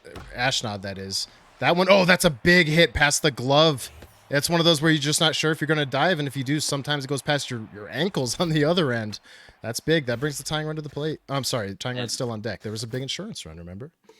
I do remember, in fact, and it is Buddy Guy who has to close things out for the Blues here. Swing and a miss on the first pitch from the final reliever out of the pen for the Blues. Low and away changeup in the dirt. Gadwall favors the low pitch. That one in there for a strike. Blessings from the wild pitch for Ashnod. That one right on the outside corner. Strike 3 called. I don't blame Luke for staring at that final pitch. That was nasty, but he definitely stared at a few too many in that at bat, I think. Definitely. The one down the middle, it just wasn't enough, as that one's grounded to Jackson. Picks it up, throws it to first. We have Game 7 in the semifinals. We're going back to Red Rock Park to see if Ashnod can pull it off and head to the World Series. And if there was a press conference here, if this was, something more akin to the MLB, I know what the reporters would be asking Luke, and that's, why would you not start your best pitcher up 3-2 in the semifinals? I guess his answer would be saving it for Game 7, and that's what I would think that's what we're going to see. We will see Lacey Blevins, but it was a gamble. I can respect it from Luke. It did not pay off. Also, Ashnod's coupon, we all have to admit here that pitching really calmed down in this game in a good way. It really did. You saw the amount of wild pitches decrease inning after inning almost, until the point where he was throwing almost nothing but dimes on the corners. There's nothing you can do with those pitches. You have to pounce on those mistakes and hit them when you can. And unfortunately for Luke, he wasn't able to get those hits that he needed in order to stay in that game. And as far as Candace Lauterbury goes, I want to say she did do her job for the most part. Going into that game. Through the first 4 innings, she only gave up 2 runs. First 3 innings, keeping the Blues scoreless off the board. You'd think that she would have had a short leash, but unfortunately for the Mallards, kept her in just a bit too long. Ended up with 7 earned runs, did Candace Lauterbury. It was the same story, I think, that we saw in game number 5. Luke just leaving his starting pitching in a hair too long, and that ends up being the difference maker for the Mallards, who are forced to a Game 7, being up 3-2. Now it's all tied up, going to this crucial Game 7, where the Blues will be playing at home, the number 1 seed, looking to go to their 3rd World Series in as many seasons as they've been in the XBL. Yeah, and home field advantage obviously in Ashnod's favor, but we've seen 3 games at Red Rock in this series, and Luke has won 2 of them. So certainly, you cannot count anyone out just because it's the Blues Stadium. Luke, his bats have slugged. Actually, I think he's won all 3 at Red Rock. Yeah, he has. So all 3 wins in this series for Luke on the road. So you could argue that the advantage is in Luke's favor. I don't think I would. You always want the last at bat in a Game 7, and that's going to go to Ashnod. But in any case, Luke maybe I don't know. Maybe he's a little more comfortable at Red Rock. I've honestly said the same thing myself. Not that I'm anywhere near the type of hitter that Luke is or the quality, but that's a storyline to look for here in what is the biggest game of season 10 so far. It is an absolute mammoth game. We have Game 7 in the semifinals of the XBL. Winner of this goes on to the World Series to face off against the number 2 seed Beaky Bay Birdies. And honestly, it could be either one of these. You got to think about momentum. I think the momentum right now is on Ashnod's side. Not only is he the number 1 seed, not only is he playing Game 7 at home, not only does he have the best batting in the business. But he just came off a huge win. You got to be comfortable with that. Meanwhile, Luke, you got to be thinking, okay, I got to hold it down. I've got to be able to win Game 7 here, no matter what. What a performance from both of these players. Yeah, this has been a thriller for the ages. I'm not sure how many people would have guessed as much. Obviously, the greatness of Luke Archer isn't lost on anyone, but I don't know if anyone really truly expected him to play up to such an incredible level. I personally, I'm not too surprised. I know he'd give him some trouble, but to push him to a Game 7 is simply impressive in its own right. And here we go. This is where heroes are made. We got Red Rock. Lacey Blevins will be making the start on the mound for the Mallards in her long-awaited appearance. However, Luther Allison will have the first pitch of the game. Down the pipe, taken by Nymphiaceae.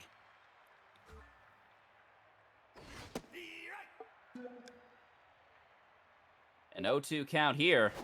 Swung on and missed. Got her with a 3-pitch strikeout. Good stuff there from Luther Allison. That's exactly what you want to see to start this game off if you are a Blues fan. And Ashnod's history in Game 7s is short. It's one occurrence. It was last season in the World Series, and it was a gem of a game. Ashnod, I believe, had the winning run at the plate, or the tying run, as Platarinkos almost just hit a homer. Almost being the key word. Yeah, it was a very close and awesome Game 7 between him and Lazy in the World Series last year. So here's another test for him. We'll see how he performs. That Game 7 did not go his way. We'll see if this one falls for him so he can go to the World Series 3 seasons in a row. Right now gets ahead of the count against Smuel Bellis. The 0-2. Going with that four-seamer, misses outside. 1-2. Wild again, misses outside. I guess we're seeing it from his starters more than his relievers, as that one is crushed, but right at James, who picks it up, throws it to first, and that is out number 3. So a 1-2-3 inning. The Mallards do not score in the first inning for the first time tonight. Platarinkos has to make a dive for this one. He comes up with it, the throw to first, in time for out number 1. What a play by the Mallards infield. Yeah, the defense for Luke has not been a problem in this game, or tonight in the series, everywhere, what have you. And with Miss Blevins on the mound, former Beaver, he's got 2 quick outs here, and he's got to throw a gem here. This is Game 7. There is no going back after this. No room for error. As Lacey Blevins gives one up right down the pipe, hit to center field. A diving attempt, but is unable to come up with it. It will be extra bases. Nymphiaceae hurls it back in to keep the runner at second. 2 outs, a runner on second for the Blues. Muddy waters at the plate. First pitch misses a bit low. Runner in scoring position here for the Blues. They want to strike first, get ahead early. We'll see if they can do just that. The 1-1 in their first strike. Ashnod not offering. The 1-2, just a bit outside. Even count, the 2-2. It's a curveball, weak contact towards center field. Plenty of time for Nymphiaceae to get there. Makes the catch, and that is out number 3. Tied at nothing apiece for the first time tonight in the second inning. It's really interesting to watch the disparity in the pitching approaches from these 2 players. Luke to Ashnod, all 4-seam and curveball. Ashnod to Luke, all 4-seam and changeup. Nothing else besides those 2 pitches for both players. They seem to figure they know what is working against the other player, and judging by the current 0-0 score, they're doing the best they can do. There's a changeup there from Luther Allison. Swung on a bit early, goes foul, goes back to that changeup, and that one is ripped to Blues. Doesn't have to move much as he catches it for out number 2. Brings up Peckin. The Mallards looking for their first hit of the game. A perfect pitch on the corner for a strike. Goes to the other corner for a strike. Swung on and dribbled foul. Luther Allison trying to find that location. This is a wild one. Swung on and missed again. The Wild Gods blessing Ashnod's coupon. Another 1-2-3 inning. Yeah, and a significantly better start for Ashnod with his starter than we saw in game number 5 and game number 6. That could bode well for him. Jake Blues rips that one towards the gap. It's going to get down. No, it's not. Nymphiaceae with an amazing slide in center field. Yeah, I'm with you. I thought that was good and down. Great play. But that one is ripped to left field. Does that one have the juice for Ashnod? It's off the wall. No hop from Affleck. She's going to have to play it off the wall. That's a 1-out double for the Blues. Another runner in scoring position here for Ashnod. Elmore James rips at the first pitch, and that baby is gone out of the park into the third row. That is a weak home run, but it is a home run nonetheless. I mean, weak in the sense that it didn't go 400-plus feet, but strong in the sense that it gives the Blues a crucial 2-0 lead here in the bottom of the second. Yeah, just not as much precision out of Luke as we had seen in the previous two games, especially game number 5. He still has time to rein it in here, and it's by no means a ball game here. And it's easy to couch game, as you will, playing a game here from where we're sitting. But you can definitely see just that accuracy not there. There's a good 3-pitch strikeout, but the damage is done. The Blues on top, 2-0 here in Game 7. Winner takes all and goes to the World Series. And Ashnod just isn't missing his fastballs when he is missing them, if that makes any sense. That's not a perfect location, but it is for the game. Strike 2. And here comes the 0-2 pitch, and it's a perfect dot yet again. That's strike 3 called all day. Ashnod is dominating. He's dominating. He's got Luther Allison locked in. We're in the top of the third. Angie Affleck, oh, look, she's been demoted to the 8 spot. I was wondering if he would have done that sooner. Yeah, batting just 0.97, but finds success in the 8 spot. Hits a single up the middle to give the Mallards their first base runner of the game. Could that be the heroic turn the Mallards have been waiting for? Lacey Blevins up to bat, batting .333 against the Blues. And I don't expect a bunt here, and wow. And the defense of the Blues, again, isn't able to come up with it. First and second with 1 out on a bloop shot by the pitcher. A lot of speed on the bag at second for Nymphiaceae. Swings at the first pitch foul. The 0-1. Change-up called strike. Oh, my goodness.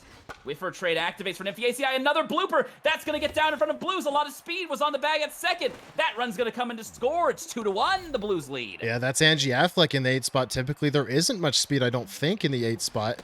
Oh, my. That was a wild pitch. But that certainly allowed Luke to score the run and cut the lead in half. That one ripped into the glove of a diving Mahalia Jackson, and a 99 error throw does not go awry. Wow, what a play there. Yeah, that incredible play could have turned into a disaster, actually. This is a scary changeup. Luke looking something fast. Luke was looking fastball all the way there. Looks at the changeup there off the plate. The 2-1. Fastball inside, swung on and missed. First and second, 2 outs. Good fastball here, swung on and missed. Got him chasing that high and outside heater. Still a great job from Luke to get the run and make himself competitive within the context of the early game here after Ashnod had come out of the gate dominating. Butterfield chases the first pitch there, gets weak contact, lifted to center field. That's out number 1, brings up Mahalia Jackson. Great curveball there on the inside corner, strike 1. Swing and a miss on the heater on the inside part of the plate. Here comes the 0-2. Swung on, foul past the leaping glove of the third baseman. Ashnod taking a moment here to go to the subscreen. Yeah, maybe upset with himself for missing that. It's not something we see a lot from Ashnod. He typically likes to play at the faster pace. Maybe it could be, of course, an IRL distraction or something along those lines. But here we go. Back to the 0-2 count. Nothing's more real than Super Mega Baseball 3 XBL action. Absolutely. 0-2 pitch is lifted to center field. Nymphiaceae makes the catch. That's out number 2. Here comes BB King batting in the 3 spot. Power versus lefties is active against Lacey Blevins. 3.72 ERA so far in this series. Evens up the count at 1-1. That one just off the plate. Good eye from King. 2-1. Swing and a miss. Sitting at 500 average with 3 homers. The 2-2 down the pipe. Gets under it and drives it foul back into the netting. Another 2-2 pitch. Lays off of that one out of the zone. The full count payoff pitch. Good eye from King. Takes that one just a bit low. A runner aboard with 2 outs for the cleanup batter, Waters. The one thing you cannot do against Ashnod is give him free base runners. He's more than happy to earn them on his own, but you can't give him extra, especially when he's always a swing away. Oh, wow. I can't believe he chased that. Chases that one low and outside the zone again. That lower contact at 93 ego for batting. This is tough stuff these guys are up against right here. Yeah, there isn't a tougher competition within Super Mega Baseball unless, of course, you're somewhere higher ego than this, perhaps in pennant race playing against a similarly ranked opponent. But in organized play, this is it right here. This is the pinnacle. I'm curious about the stats right now and how many 0-2 counts Luke has unfortunately been in Yeah. against the Blues pitching staff. Swing and a miss there for strike 3. First out of the inning. Here comes Lauderbury. Change up on the inside corner, called strike. See where Allison goes here. A wild pitch could be an opportunity here for the Mallards. They can see a few more pitches like that. The 1-1, change up inside, swung on and fouled. The 1-2 misses a hair, but Luke wasn't expecting the heater. Strike 3, swung on and missed. Locked in is Luther Allison. Yeah, and if you'd told me, Florbell, back in season 8 maybe, that Ashnod was looking to carry himself to a World Series berth on the back of his pitching, I'd call you crazy. But he has significantly improved it. He likes the build he has here, and he's throwing dimes. There's another dime right there. Called strike on the inside corner. Nasty stuff with almost 90% fastballs. Catches up to that one, does Luke. Past the diving glove of the shortstop. A 2-out single for the Mallards. The tying run is aboard. Mojo back down for Allison. Brings up danger. Allison already at 50 pitches thrown here in the top of the 4th. First pitch swinging past the diving glove of Butterfield. Foul. Swing and a miss on that outside fastball. Again, a generous little dot there, as that one is poked up the middle. Good swing there from the Mallards. Just enough contact to put it in play. First and second, 2 outs. Angie Aflac needs another big hit. She is responsible for the 1 run so far in this game. Crushes that one foul. Oh, almost made my prediction true there on a very red changeup. He goes right back to it, looking for 3 straight here. This is inside as well. Luke doesn't offer at it. Here comes a fastball. Low and inside. Swung on and missed. Whiffer trade activates for Aflac. Low and inside heater. Swung on towards James. It's over his head. Blues is going to have to cut it. He dives this off his glove. 1 run comes in to score. Will Luke send the next runner? He will. It's not going to be in time. The Mallards take the lead on a clutch RBI double from Aflac. And Affleck is 2 for 2. Did I call it or what? She was going to wake up here when her team needed her the most. That delivers the Mallards the lead. What a game. Another 0-2 count here for the Mallards. Runner takes off. Blevin swinging. Goes foul. That one out of the zone. Low and inside. Swings at that one. Dribbles it to the shortstop. Throws it to first in time. That is out number 3. But the Mallards take a 1-run lead. Big hit there from Aflac. However, Weaver, we are still just in the 4th inning. Plenty of ball game left. Yeah, plenty of ball game. Feels like this ball game has been going for a while. Very exciting. And that's a huge start for Ashnod. I was going to say, if Luke wants to retain the momentum that he just gained for himself in a huge way, he's got to have a scoreless inning. It's not looking good, but we have seen him strand Ashnod's runners before.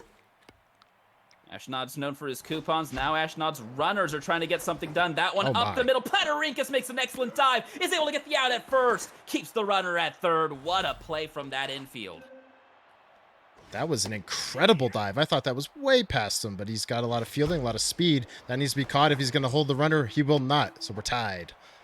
Yep, we're tied right back up. Such a close dive by the infielder there. Just unable to come up with it. And now these dangerous Ashnod batters are here and trying to give the Blues back the lead they had earlier in this game. Runner on first with 1 out. Hitters count here for Staples, the number 8 batter. Looks at that one as a strike. The 2-2 from Blevins. Misses just a bit inside. Payoff pitch. It's a curveball. Sits on it. Drills it towards center field. Nymphiaceae ranges to her right. Makes the catch. That's 2 away. Brings up the pitcher spot. Allison might be done here with 61 pitches thrown. He has that clutch bullpen. Will he go to it now? He will not. Interesting. Trusting the bat of his pitcher, who is .333 in this series. Takes that one outside, brings the count to 1-1. Blevin's stats starting to come down. Grounds this one to second. Danger picks it up, throws it to first. That's out number 3. It will be the top of the order with Butterfield to lead things off in his bottom of the 5th appearance. But for the top of the 5th, it is the top of the Mallards offense. Again, a generous circle there for Ashnod. He's getting everything he needs with that pitching. But it is still a tie ball game. And he opted to leave Allison in, and it's for the purpose here of pitching in the 5th. But with the stats dropping, there's certainly potential here for Luke to make him pay. Whiffer trade activates for Nymphiaceae. Perfect dime on the inside corner. Swung on, lifted towards shallow center. Waters has a lot of speed, and it pays off. Sliding catch, out number 1. Yeah, that's another one of those plays that a season 8 or season 9 Ashnod probably doesn't make. That could have been gotten down and could have been trouble for the Blues. Instead, nobody on, 1 out. A 1-1 count here to Nas Platarinkis. Misses that one just a bit outside.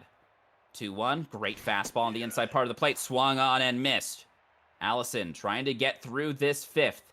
Just a bit high, will Luke offer? He does not, brings the count full. Allison, wild pitch, misses outside. It's a 1-out walk for Platarinkis, brings up Smew Albellis. Power versus lefties is active. Low changeup, thinking fastball was Luke, swung on and missed way early. We saw him in Game 5 when he was crushing the ball. He was all over changeups. It seems like since then we've seen that animation where he's way too early on it and he's super late on the fastball.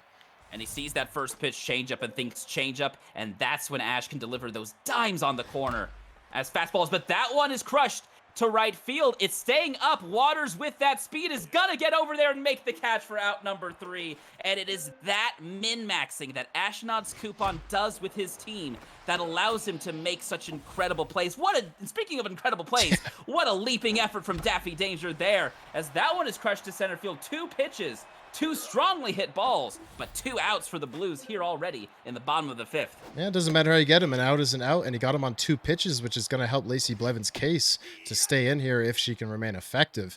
1 strike away from getting through the 5th. It was an 0-2 count. Now it's a 1-2 count after he lays off of that curveball, but that fastball right on the outside corner. Strike 3 called. We go to the top of the 6th. It is tied. The Mallards 5-6-7 up to bat against Luther Allison, who is staying in the game. Nasty curveball. Might have been one of the few curveballs we've seen thrown by Ashnod tonight. Yeah, and we definitely saw some curveballs in the early games of the series, maybe 1 and 2. And one of the dramatic home runs, I believe it was Lauderberry who hit it, was on a curveball. So certainly Ashnod may be scared away from that pitch. 1-2 count, fastball low and away, swung on and missed. Mojo down for the Mallards batter there. Brings up Camille Peckin. Hammers that one, but goes foul. Nobody on here, 1 out. Tie ball game 3 apiece in Game 7 of the XBL semifinals. Winner of this game goes on to the World Series. It is do or die for both of these teams. The 1-2, low fastball, check swing. Camille Peckin able to hold the bat up. And there's that contact swing from Luke on that 2-strike count. Wild curve in the dirt. Brings the count full. Payoff pitch right on the corner. Swung on, might have been just a hair outside. Luke had to protect the plate. Grounds out. Brings up Daffy Danger batting in the 7th spot. Luther Allison, 86 pitches thrown, and that changeup called strike. Fastball high and away called strike. Ashnod isn't missing those corners. I can't imagine what those look like on Luke's screen. Wild pitch thrown as that one is hammered to center field, but Waters, right in the line of fire, makes the catch. We stay tied at 3 apiece. Perhaps the best thing Ashnod has done in this series, which is crazy to say that it's not his power, but it's his ability that he's shown to get into these 0-2 counts and take the advantages away from Luke. That was, I think, an ill-advised dive there. Yeah, we don't know if that runner would have stayed at first if he hadn't have dived. Instead, it's a leadoff double for the Blues. The go-ahead run with a ton of speed is at second, but that speed's not going to matter. Mistake pitch is crushed, and the Blues take a 5-3 lead. You can only get away with so many mistake curveballs over the plate to Ashnod's coupon. That one was a cookie from Miss Blevins. He didn't miss it. Once again, Blevins gives up the lead, and Luke Archer in the dugout, motioning for Blevins to stay out there. No one in the bullpen yet warming up. The 1-2 from Blevins is just a hair underneath that. Lifted to left field. Affleck makes the catch. That is out number 1. Brings up the locked-in Elmore James. That one's a cookie down the middle, and that's going to be off of the wall. A diving effort from the right fielder isn't able to come up with it. Another double for the Blues, this time with 1 out.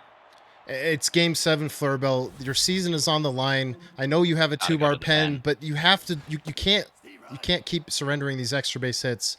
Not with these stats. I just don't understand it. A 2-strike count, however, for Blevins, trying to shut us up. 69 pitches. He needs a nice pitch here. It misses just a bit outside. The 2-2 swung on the curveball, hanging up. Nymphiaceae, she makes the grab. Ashnod bluffs towards third, gets back to second. 2 outs. Here comes the pitcher spot. Luther Allison is locked in, but with 89 pitches thrown, could this be the day for the Starter, and it is.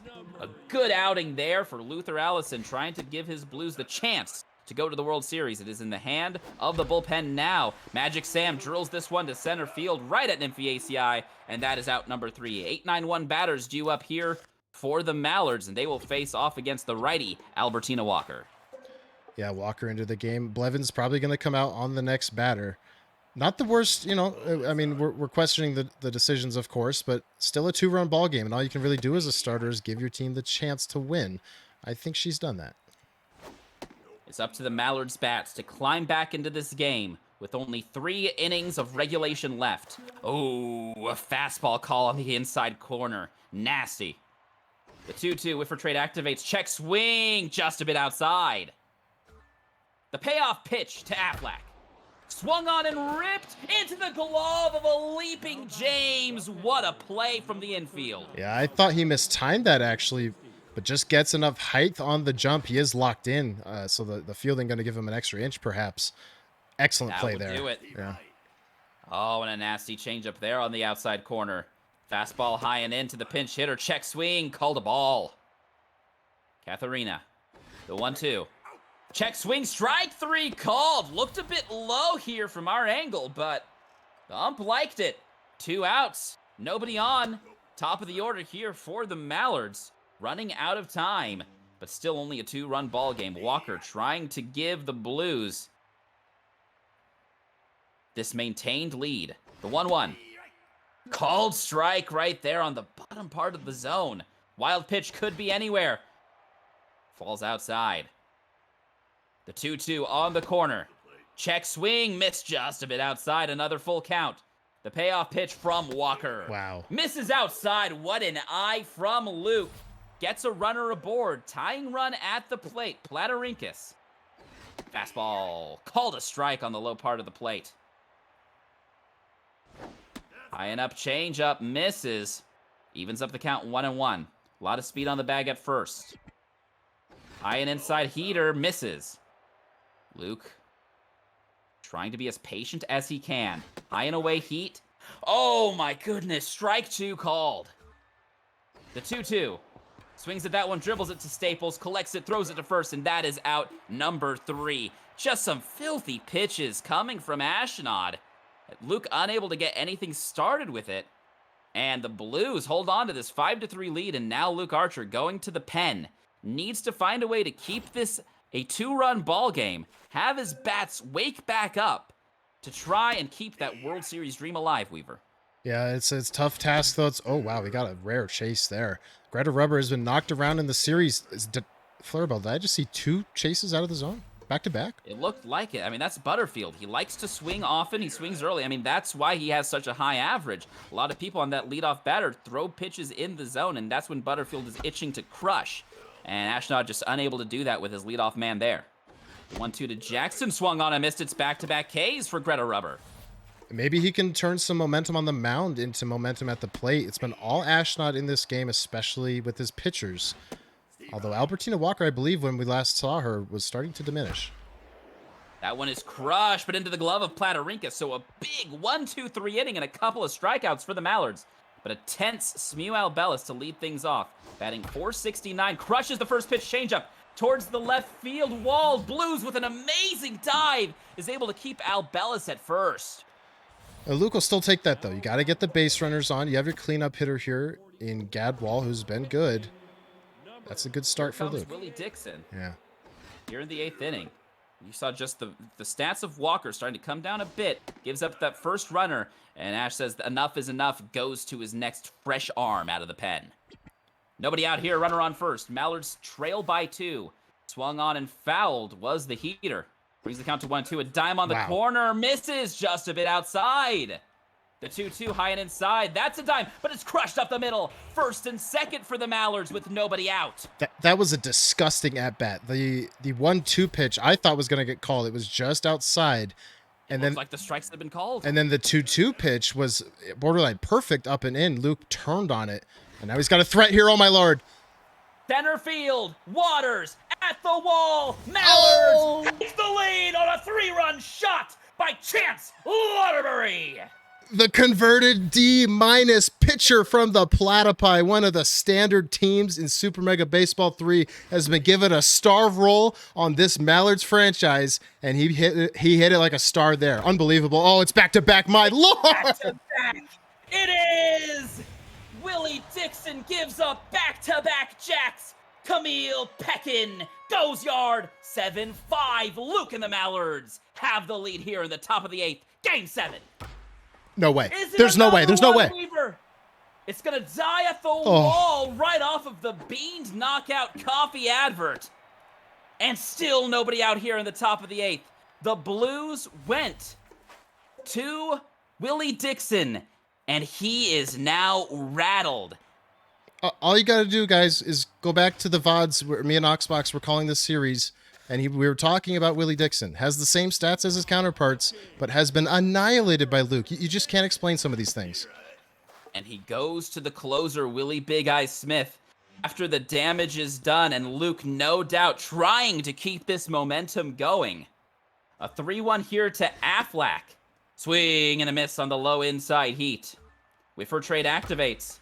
Swings at that one, rips it towards left field, gonna hang up for Blues, who ranges over, makes the catch. Runner well off the bag, is able to get back to second just in time.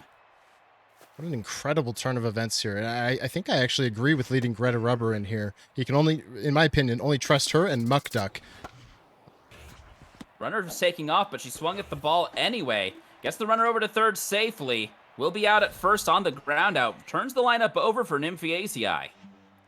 2 outs, runner on third, crushes that one to deep left field. Blues is going to have to hurry to get back to it. Makes a leap. It's off of the slider sign. Another run comes in to score for the Mallards on the RBI double. 8-5, what an inning for Luke and his comeback Mallards. This is an incredible display after it looked like Ashnod was really solving Luke, and now it's all Luke.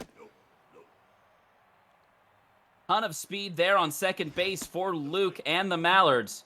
And gets into a 3-0 count. BB prone. The wild pitch is ripped off of the glove of the leaping James. There's going to be enough speed to get to first safely. Runners at the corners with 2 outs.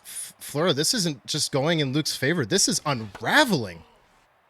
This is unraveling for Ashnod. You're seeing the amount of poor pitching starting to come up for Ashnod here. He's just not throwing those dimes anymore. Perhaps the tension of this game. There's a good pitch right there. Gets that call for the strike on the inside corner.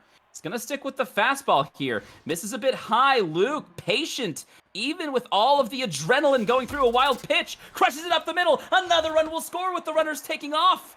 9-5, the Mallards lead it. I don't believe what I'm seeing. This inning has been remarkable from Luke, and it's still going. Now it'll end. Grounded to Staples, throws it to first. Butterfield collects it. But an unprecedented 6 runs in the top of the 8th. We know these 2 players can bat. And the first breakout inning of this series, I should say, goes to Luke. And that's a 3-pitch strikeout. A 3-pitch strikeout and a big out. Right now, in the late innings, I know, if you're the player, you probably mentally you don't want to count outs, but we're the announcers, so we can. He's 5 outs away. 5 outs away is Luke Archer from a huge upset to become the first number 4 seed to make it to the World Series. That one goes foul. A 2-2 count here for Jake Blues. I should say in the SMB3 era, as that one cold strike 3 on the inside corner. Rubber is locked in. Locked in, and that's going to go a long way. As we'll see how much of a leash she gets. It's going to really change if Ashnod gets a hit and reduces the mojo, though. That pitch left in the zone. Ashnod just can't catch up with it. That one as well, but grounded to Platarincas, throws it to first. And just like that, Luke Archer is 3 outs away from going to the World Series. He's going to look for some insurance here. Willie Big Eye Smith, the closer, staying in the game with just Buddy Guy left in the pen. Oh, my Lord, that's a terrible pitch. Lauterbury just misses it. The 1-1 missing a bit inside here is this heater. No, it's called strike 2. Change up over the heart of the zone. Swung on and fouled. And you can see those stats starting to deteriorate fast for the closers. That one is lifted to shallow center field. Waters. Nice slide for out number 1. Ashnod doing everything he can to just keep this game where it is. That changeup is ripped into the glove of Staples, 2 away. Ashnod doing a good job pitching to Luke after an explosive inning from the Mallards in the 8th. We know Ashnod can make the comeback, but he can't surrender anymore here. And that's going to be a 2-out single for the Mallards. The 9th inning, we've said before, Weaver, that is Ashnod's bread and butter. The 9th inning is where heroes are made, and Ashnod has gotten out of it time and time again, but he's getting into a bit of trouble here in the top of the 9th, 1st and 2nd. A 2-out rally for the Mallards, looking to score some much desired insurance, and that'll be it for the closer. In comes Buddy Guy. And Perfect dime on the corner to start things off against the pitcher, Greta Rubber, who is staying in yet again. Towards the hole, goodness. James overdives it, rolls all the way to Blues. Luke sends the runner, the throw at home in time. What a throw from left field, and it's a possible momentum shift here for the Blues. Locked in is James, stares at the first pitch, strike down the pipe. Yeah, I mentioned towards the end of the previous game, the rob from Chance Lauderberry. I said, remember that, folks, if a comeback happens. I'm going to say the same thing here about that gun at the plate. Oh, here comes Ash. That's a big start for him. Weak contact, little blooper into right field, and that is how Ashnod gets things started in the bottom of the 9th. He does not want to be denied back-to-back World Series appearances by the Mallards. They trail by 4. A runner on first, nobody out. The 1-2 swung on and dribbled towards the hole. Mallard's first baseman doesn't dive. The throw to first from the second baseman in time for out number 1. Good speed there. This is what I was going to bring up in the previous inning. Buddy Guy came in to extinguish the fire, but that's the last reliever Now for the he has Blues. to bat. He has to play here. Swing and a miss. Struck him out. That's out number 2. Paul Butterfield. The last out for the Blues. Their last hope to keep this game alive. Rubber staying in the game. The 2-1. Changeup ripped into center field. That's a base hit. Nymphiaceae gonna throw home and challenge the runner, cut off by the pitcher. Run comes in to score. It's 9-6. Mahalia Jackson at the plate. Power versus righties. That one down the middle, swung on and missed. Rubber throws one pitch and is pulled. Smuck Duck in the game. The 0-1 swung on towards the hole. Danger catches it. And that's the ball game. It'll be a battle of the birds in the World Series. Milwaukee and the Mallards have stunned the world and are heading to the World Series. Congratulations to Luke Archer, the number 4 seed. Apologies here as I set up post-game. What an incredible series from Luke. To slay the dragon, Fleurbell. Can you believe it? Hats off to Luke Archer. Luke, if you're ever watching this, you did in a semifinals best of 7 series what I could not in seasons 8 and 9, and that is take down the Titan, Ashnod's coupon. You've earned it, Luke. I'm excited to face you in the World Series, my man. Wow, Weaver. A remarkable, Unbelievable. remarkable achievement and a remarkable series. We have to give props to Ashnod. It takes 2 to tango for an incredible 7-game series. That's what we saw. It really does. He was just a little overpowered at certain times by this wonder kid, a wonder kid that was as a rookie in season 9, the rookie of the year. He got dominated by Mike the Cooch in the quarterfinals. It wasn't. I don't even think it was a streamed series. It was over in a flash. He was dominated. This is a different Luke. Clearly, he has slain. He has slain the best hitter in the world. Period. And now he's in the World Series. And we can't count out Ashnod. He played till the bitter end. He was getting that 9th inning magic going. And he had a firm lead there in Game 7. After taking Game 6, being in a must-win situation, he was able to take Game 6, force us to that pivotal Game 7. Momentum at his back. But ultimately, it was that clutch hitting of Luke Archer and the Milwaukee Mallards that were able to just absolutely stun what was until then just perfect dimes of pitching from Ashnod's coupon. And like you said, you used the word, it started to unravel for Ashnod in that huge inning for the Mallards. And that is exactly what happened. This was a series that truly could have gone either way. You flip a coin, anything could happen. And this time it came up Ducks. It came up Ducks, and like you said earlier, it'll be an all bird World Series. Obviously, you're hoping it's an all birdies World Series. But what a remarkable job from Luke. I'm in shock, honestly. I knew he could do it, but did I really? I mean, it's Ashnod. It's Ashnod. He's the best hitter that we've ever seen. He broke the single season record for homers in his rookie year. He broke his own record for that record in his sophomore year. He didn't break it this year. There was a few factors that probably contributed to that, but he still hit a ton of home runs. That's what he's known for. He hit his home runs in this series, just not enough. We can theorize and provide conjecture about, what could have been different. Was it contact? Was it speed? Was it any of these things that was the pitching? But at the end of the day, what you have to look at it and say is they played a 7-game series, and after 7 games, it's the Milwaukee Mallards who have punched their ticket to the XBL World Series. This is a number of firsts. It's the first World Series where Ashnod's coupon will not be in the World Series. It's the first World Series where it's not a matchup between Ashnod's coupon and Lazy. It's the first World Series where it's not. These are all for the SMB3 era. The SMB3 era, which began in season 8. So seasons 8, season 9, and season 10. It's the first XBL World Series where it is not the number 1 seed against the number 2 seed. It is the number 2 versus the number 4. Yeah. The Milwaukee Mallards came into this as the number 4 seed and were able to stun the world. Now, granted, the records of, I believe, 3 through 6 or 7 this season were all within like 1 game of each other. So it was a very closely contested season, and a lot of these players truly showed what they can do here at the XBL. But it is Luke Archer and the Milwaukee Mallards who were able to put that all together in this postseason, this playoff format, doing best of 5 series, coming into the semifinals knowing they had to do 93 batting ego, up from the 90 ego that you train at, that you play at all season long, including in the first rounds of the playoffs.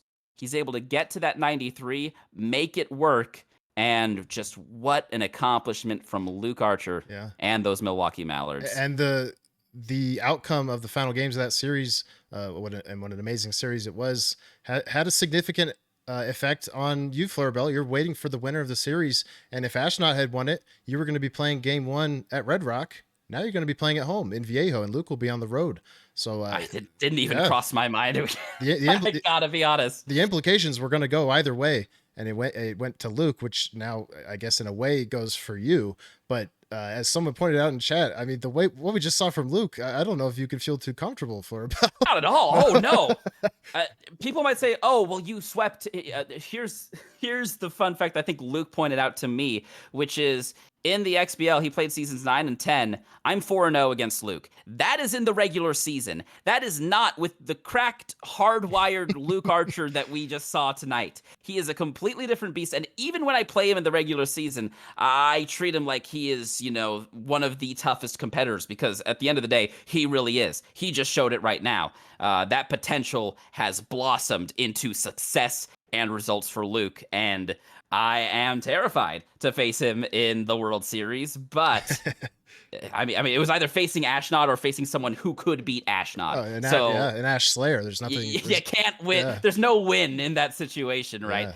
Either way, I'm so excited. Luke is just such an amazing person, a fantastic member of this community. I am so excited to be facing him in this World Series. It is going to be such a tough series to play.